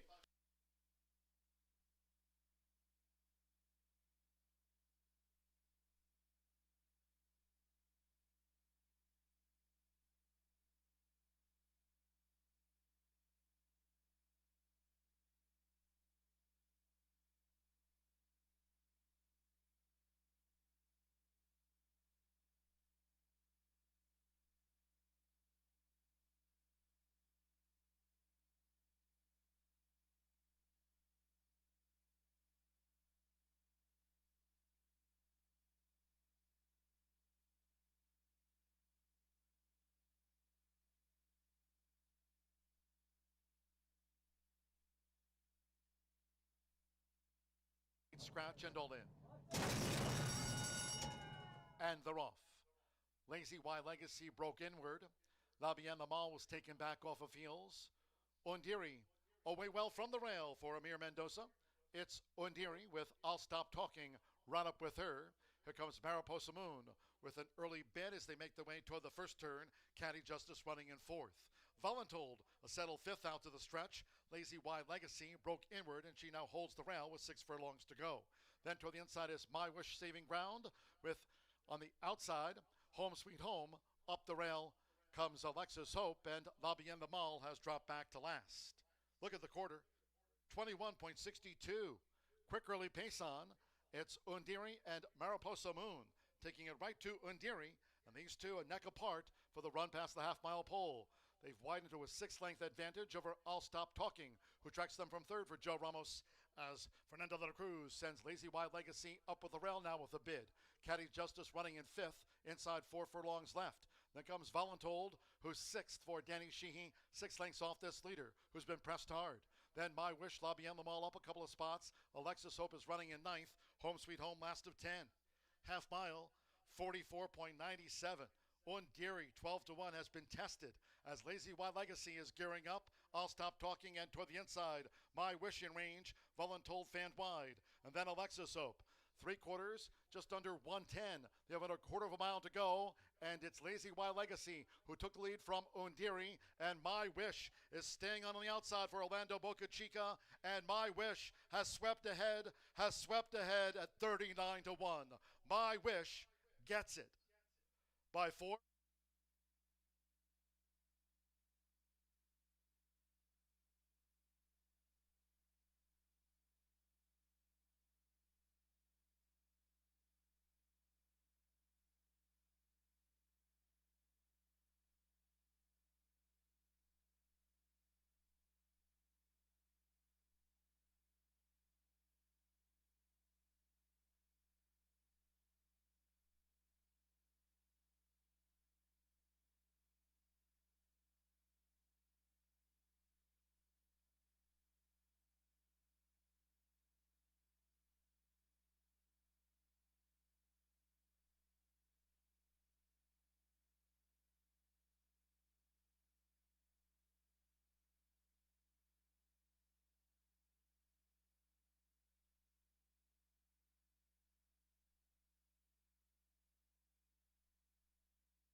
My Wish. Congratulations to those who backed My Wish. Your wish did come true. Orlando, Boca Chico, and Kyle Caramori.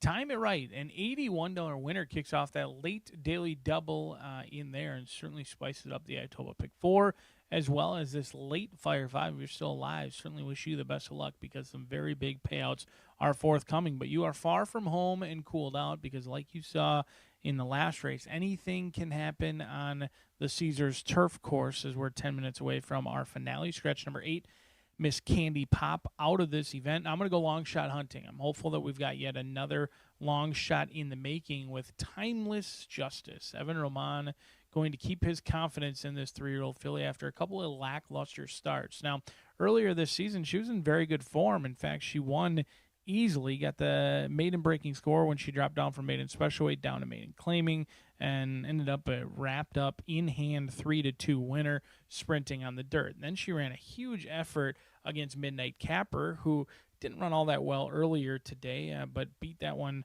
or lost to that one by a half length, finishing third against allowance competition on a huge jump from class from maiden claiming to the allowance N1X. And then after that was the beaten 1-5, in which she was always out of the bit. It was a merry-go-round race with Screamin' Nina, and lost to Screamin' Nina the last 2 times. Now, the good news is Screamin' Nina came back to run a very admirable second-place finish earlier today, tried hard all the way around the racetrack, just could not catch Joe Ramos, who made every pole a winning one. So that's the good news. The bad news is, hasn't been in the best form.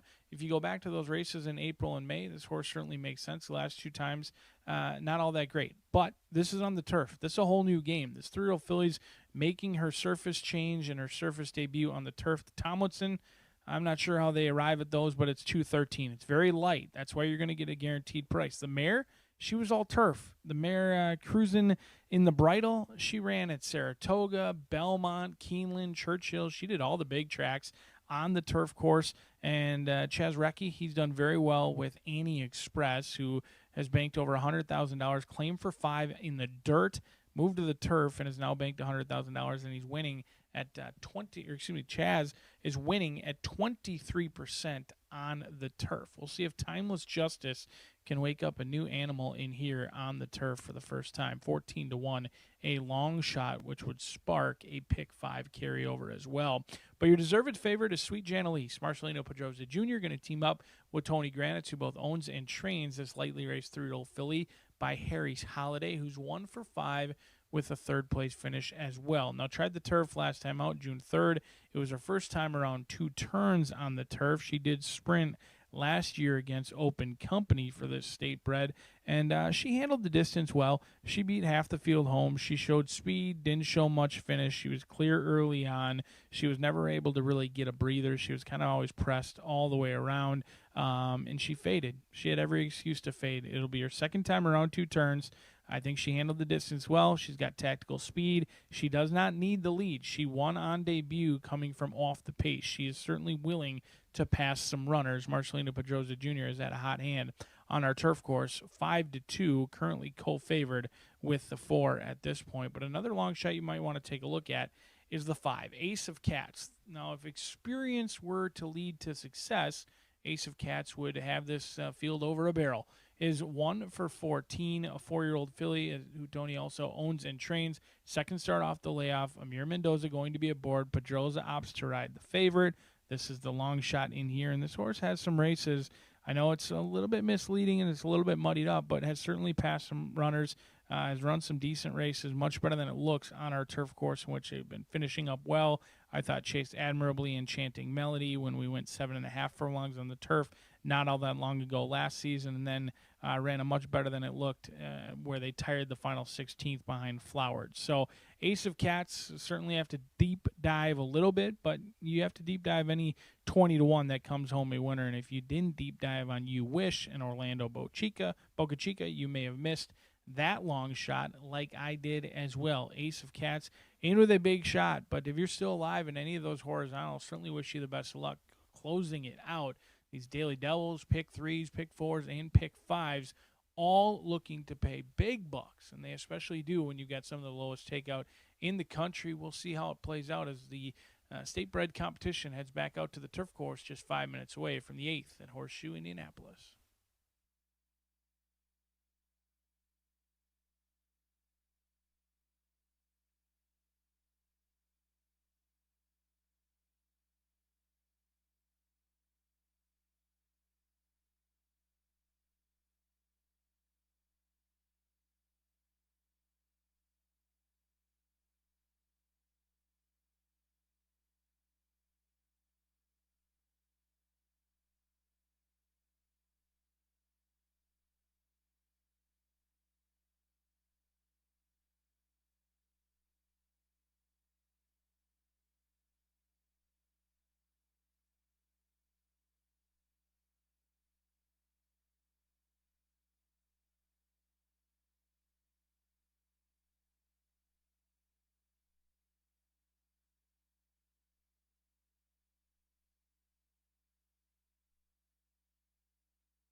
The horses stepping onto the track now for the 8th race. Here are the turf mile. Infield of 11. Scratch 8, Miss Candy Pop. Scratch the 8. There are no rider changes. 2 Crazy Sexy Cool, a pound over. 3 Babasita, plus a pound. Exacta, trifecta, superfecta. There's a carryover. The 10-cent Grand High Five, Pentafecta carryover, $6,307. This starts the late double. Firm and fast, 2 minutes.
Less than 1 minute to post time. Near the gate.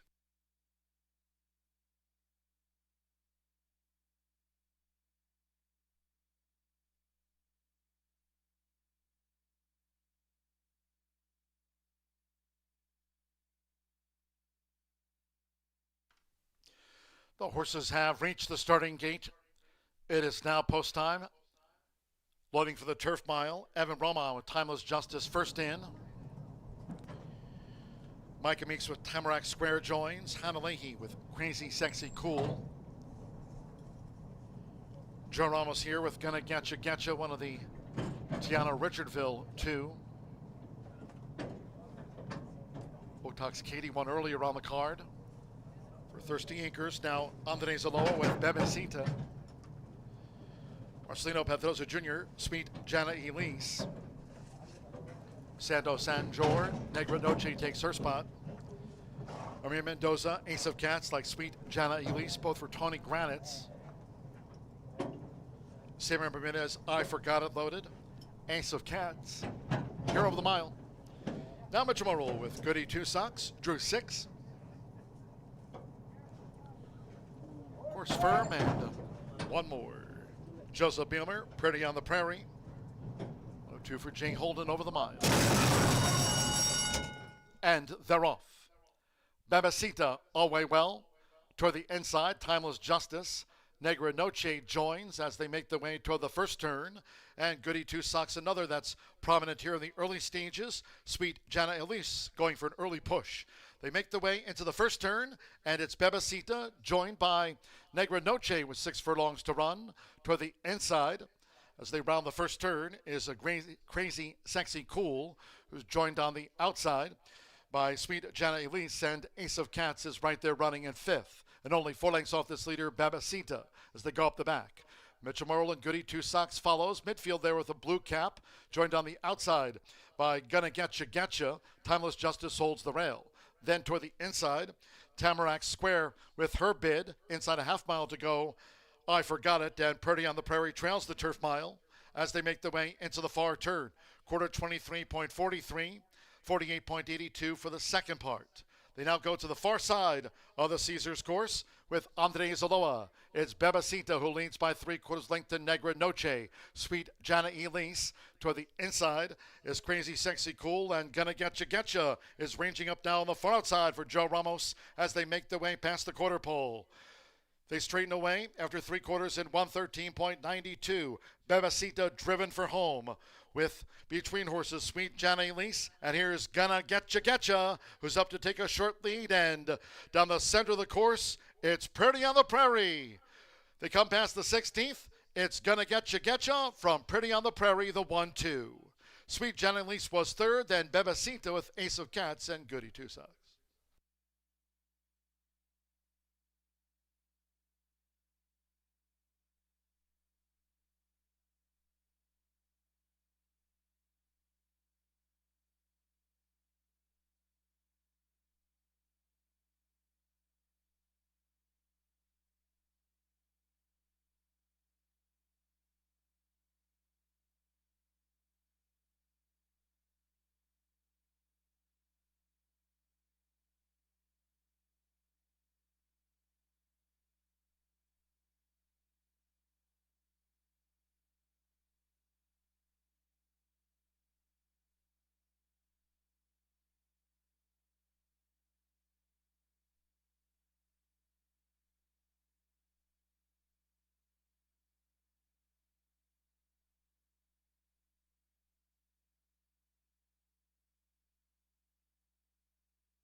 .138 flat for the Distaff Turf Mile, 138.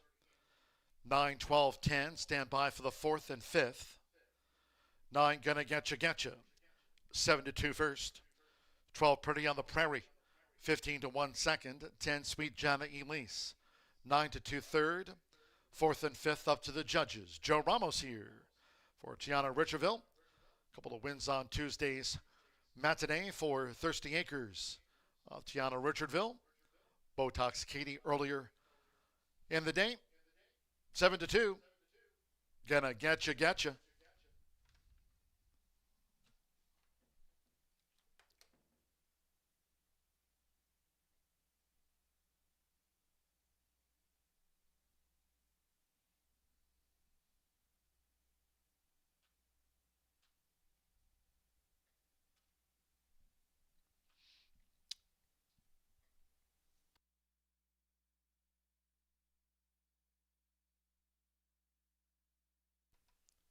Standing by for the fourth and fifth of the judges, there was a carryover going into the Pentafecta. Number 3, Bebecita.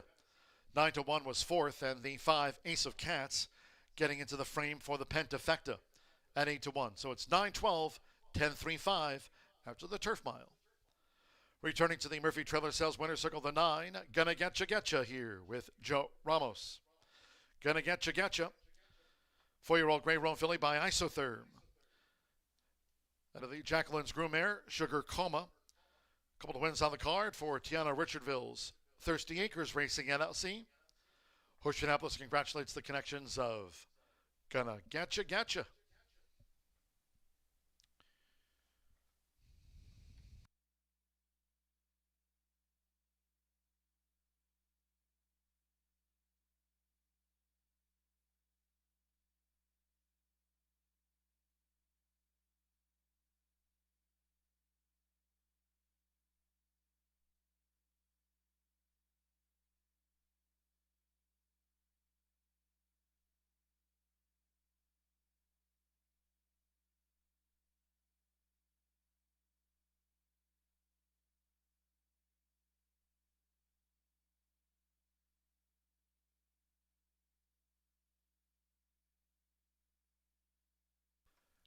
Result official. 10-cent superfecta. 9-12-10-3 paid out $306.89. Huge payout. And the late fire 5. 9-12 exacta 114.80 50-cent trifecta. $185.30. That 50-cent late fire 5. $113,393.45 for that ticket. $5 last call double.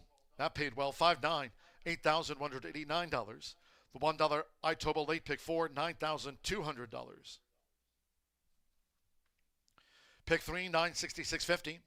The 10-cent Pentafecta returned $2,371.87. Ace of Cats ran 5th.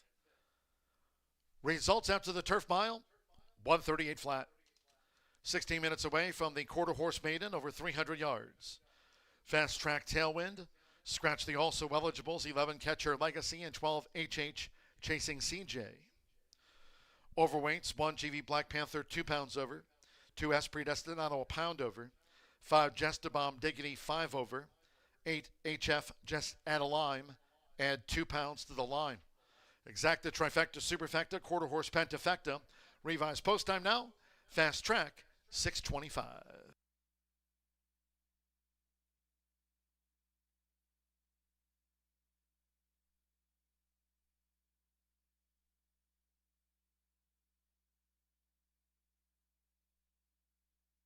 Two for Jay Holden over the mile. And they're off. Babacita all way well. Toward the inside, Timeless Justice. Negra Noche joins as they make their way toward the first turn. And Goody Two Socks, another that's prominent here in the early stages. Sweet Jana Elise going for an early push. They make their way into the first turn, and it's Babacita joined by Negra Noche with 6 furlongs to run. Toward the inside, as they round the first turn, is a crazy, sexy, cool, who's joined on the outside by Sweet Jana Elise, and Ace of Cats is right there running in 5th. And only 4 lengths off this leader, Babacita, as they go up the back. Mitchell Merle and Goody Two Socks follows. Midfield there with a blue cap, joined on the outside by Gonna Getcha. Timeless Justice holds the rail. Then toward the inside, Tamarack Square with her bid. Inside a half mile to go, I Forgot It, and Purdy on the Prairie trails the turf mile as they make their way into the far turn. Quarter 23.43, 48.82 for the second part. They now go to the far side of the Caesars course with Andres Aloa. It's Bebecita who leads by 3/4 length to Negra Noche. Sweet Jana Elise toward the inside is Crazy Sexy Cool, and Gonna Getcha is ranging up now on the far outside for Joe Ramos as they make their way past the quarter pole. They straighten away after 3/4 in 113.92. Bebecita driven for home with between horses Sweet Jana Elise, and here's Gonna Getcha, who's up to take a short lead, and down the center of the course, it's Pretty on the Prairie. They come past the 16th. It's Gonna Getcha from Pretty on the Prairie, the 1-2. Sweet Jana Elise was third, then Bebecita with Ace of Cats and Goody Two Socks.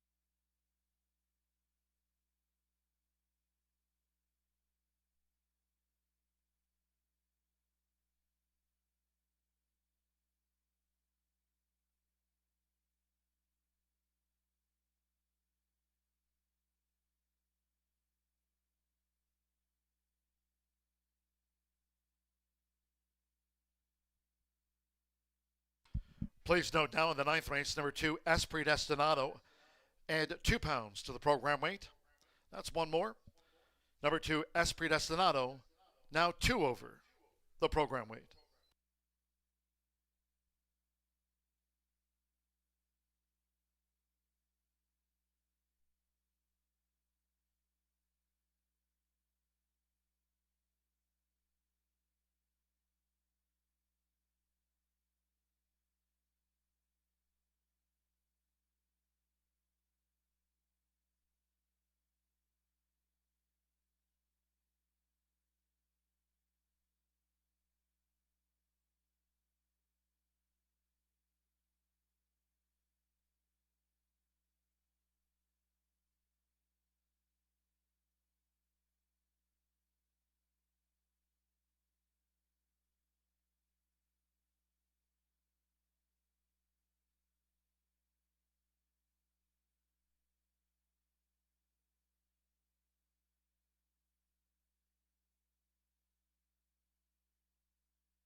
Well, we are moving right along on the Tuesday card at Horseshoe Indianapolis, and we're going to talk about our quarter horse maiden race coming up. But first, yesterday's 2-year-old race was quite exciting. It was a very compact field of 7, and there was a photo finish to determine the winner, and it went to Beach Strutting Laser, just close as you can be in a short field, like all lined up at the end.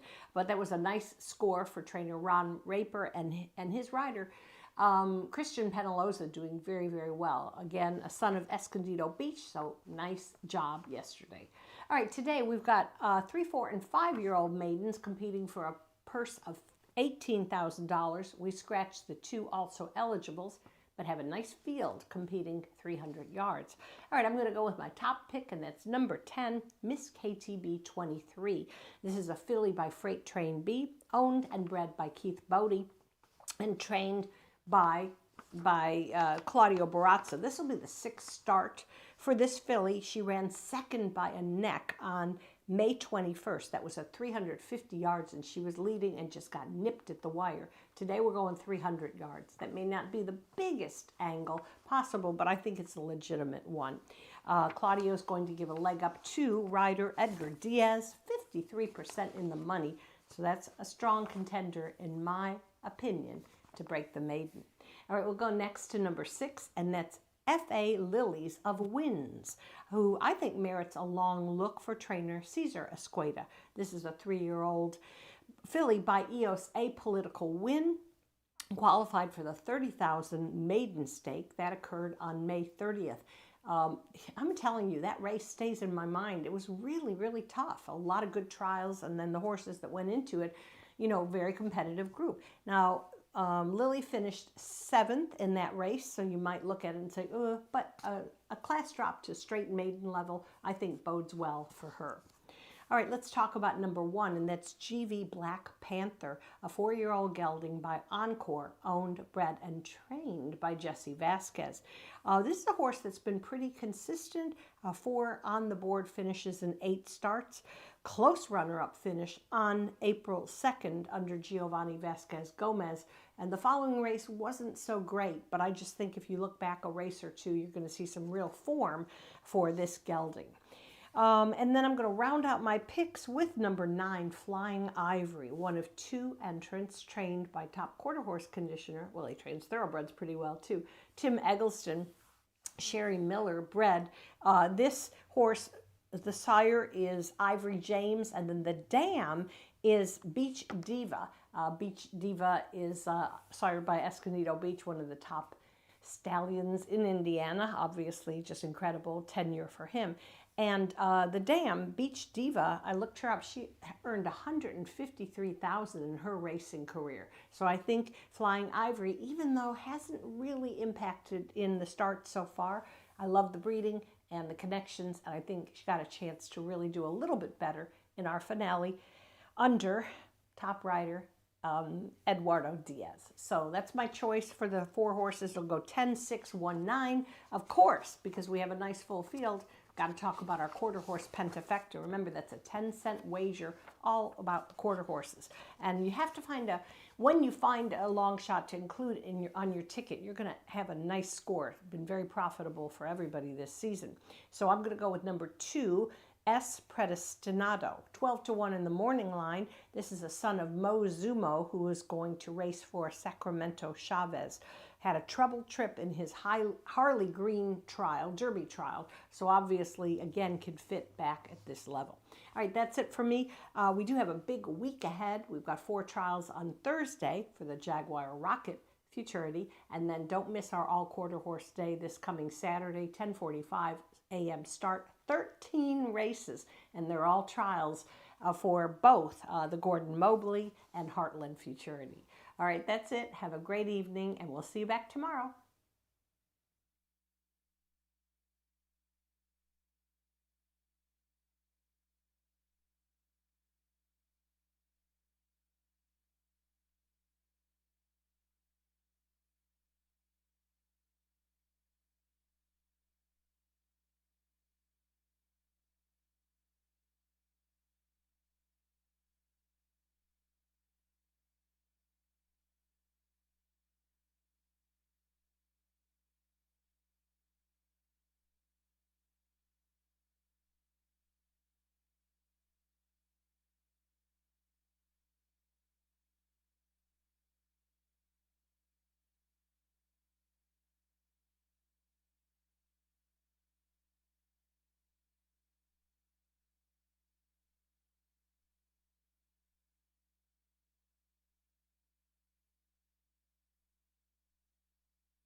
The horses go postward for the 9th race, capping off the card with a quarter horse maiden dash.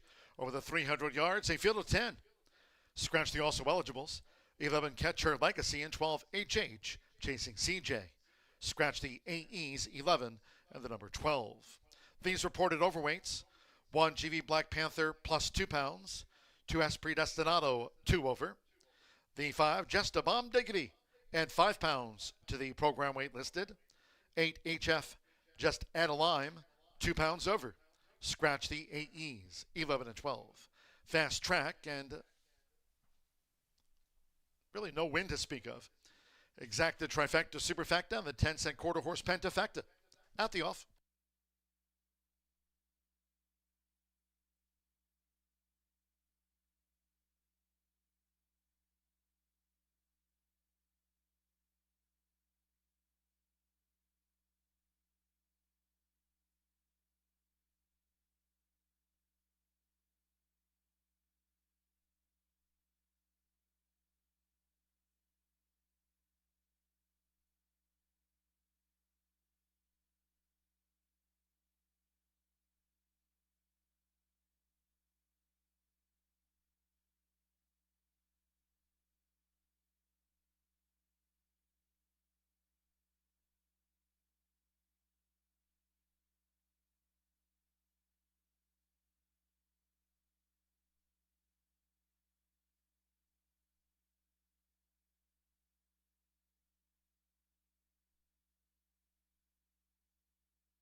The horses have reached the starting gate. It is now post time. Giovanni Vasquez Gomez with GV Black Panther facing up to the gate here at 300 yards. Fast Track.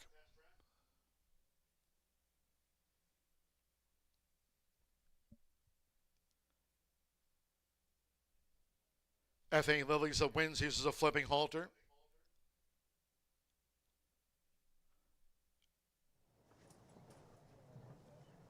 GV Black Panther joins F.A. Lilies of Winds. Some of it all went in well. S Predestinado drew 2.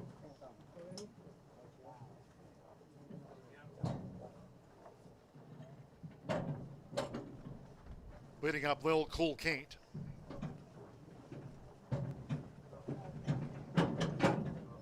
Now Blue Cowie DHD.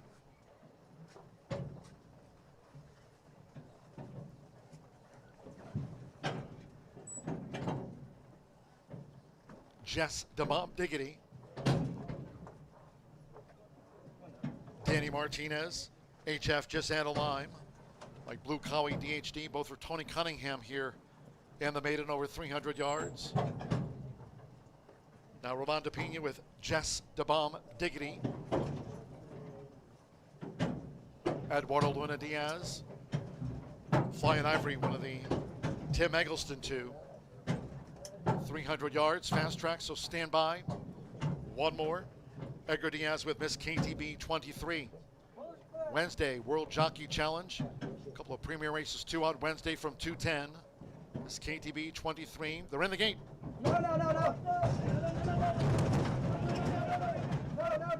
Ready? Off. In the Tuesday finale. And sharp away.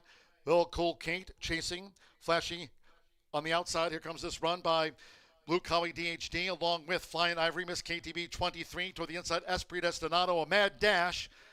It was Flying Ivory with Esprit Destinado, and also right there was F.A. Lilies of Wins blanket photo finish after the 300 yards.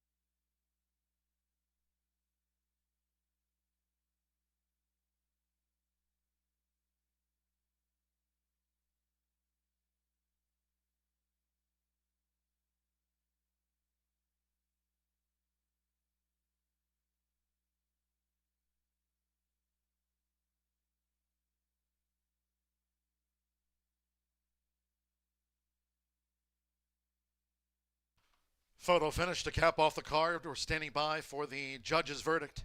300 yards in the maiden.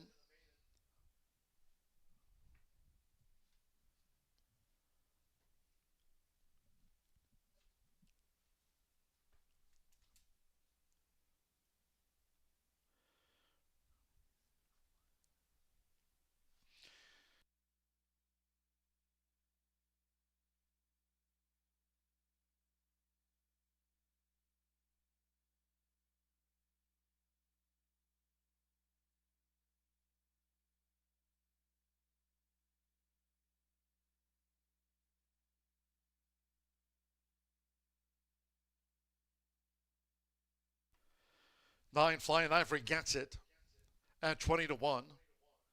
Number 2, Esprit Destinado was second, 6. F.A. Lilies of Wins, third.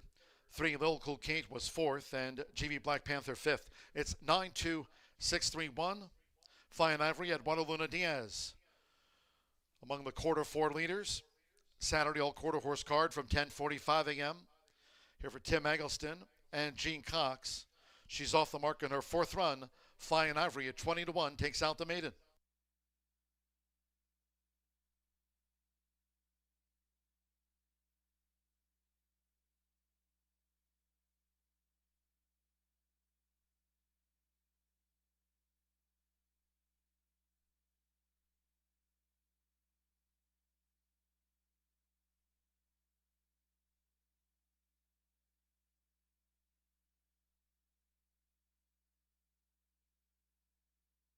Result official.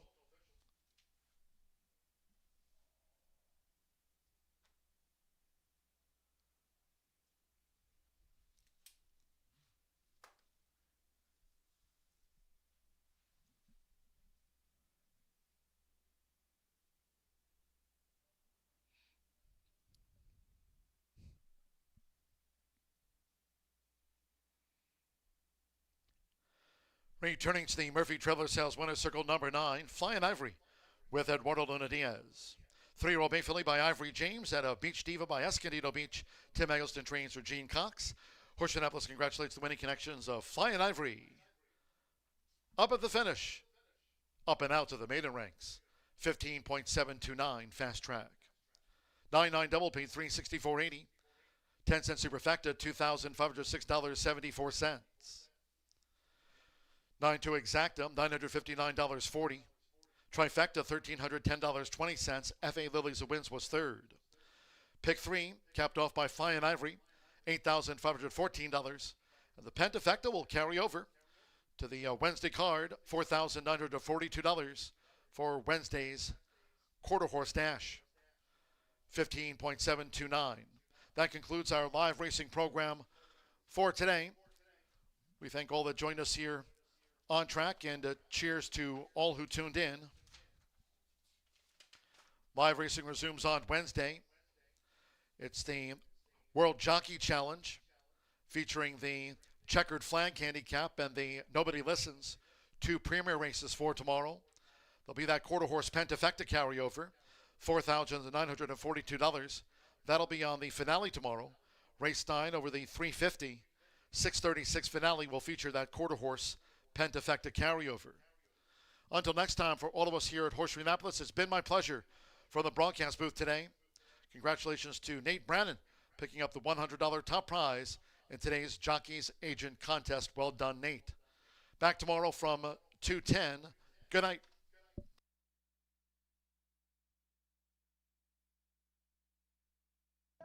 Ready? Off to the Tuesday finale. And sharp away. Little Cool Kate chasing. Flashy on the outside. Here comes this run by Blue Collie DHD along with Flying Ivory, Miss KTV 23 toward the inside. Esprit Destinado, a mad dash. It was Flying Ivory with Esprit Destinado, and also right there with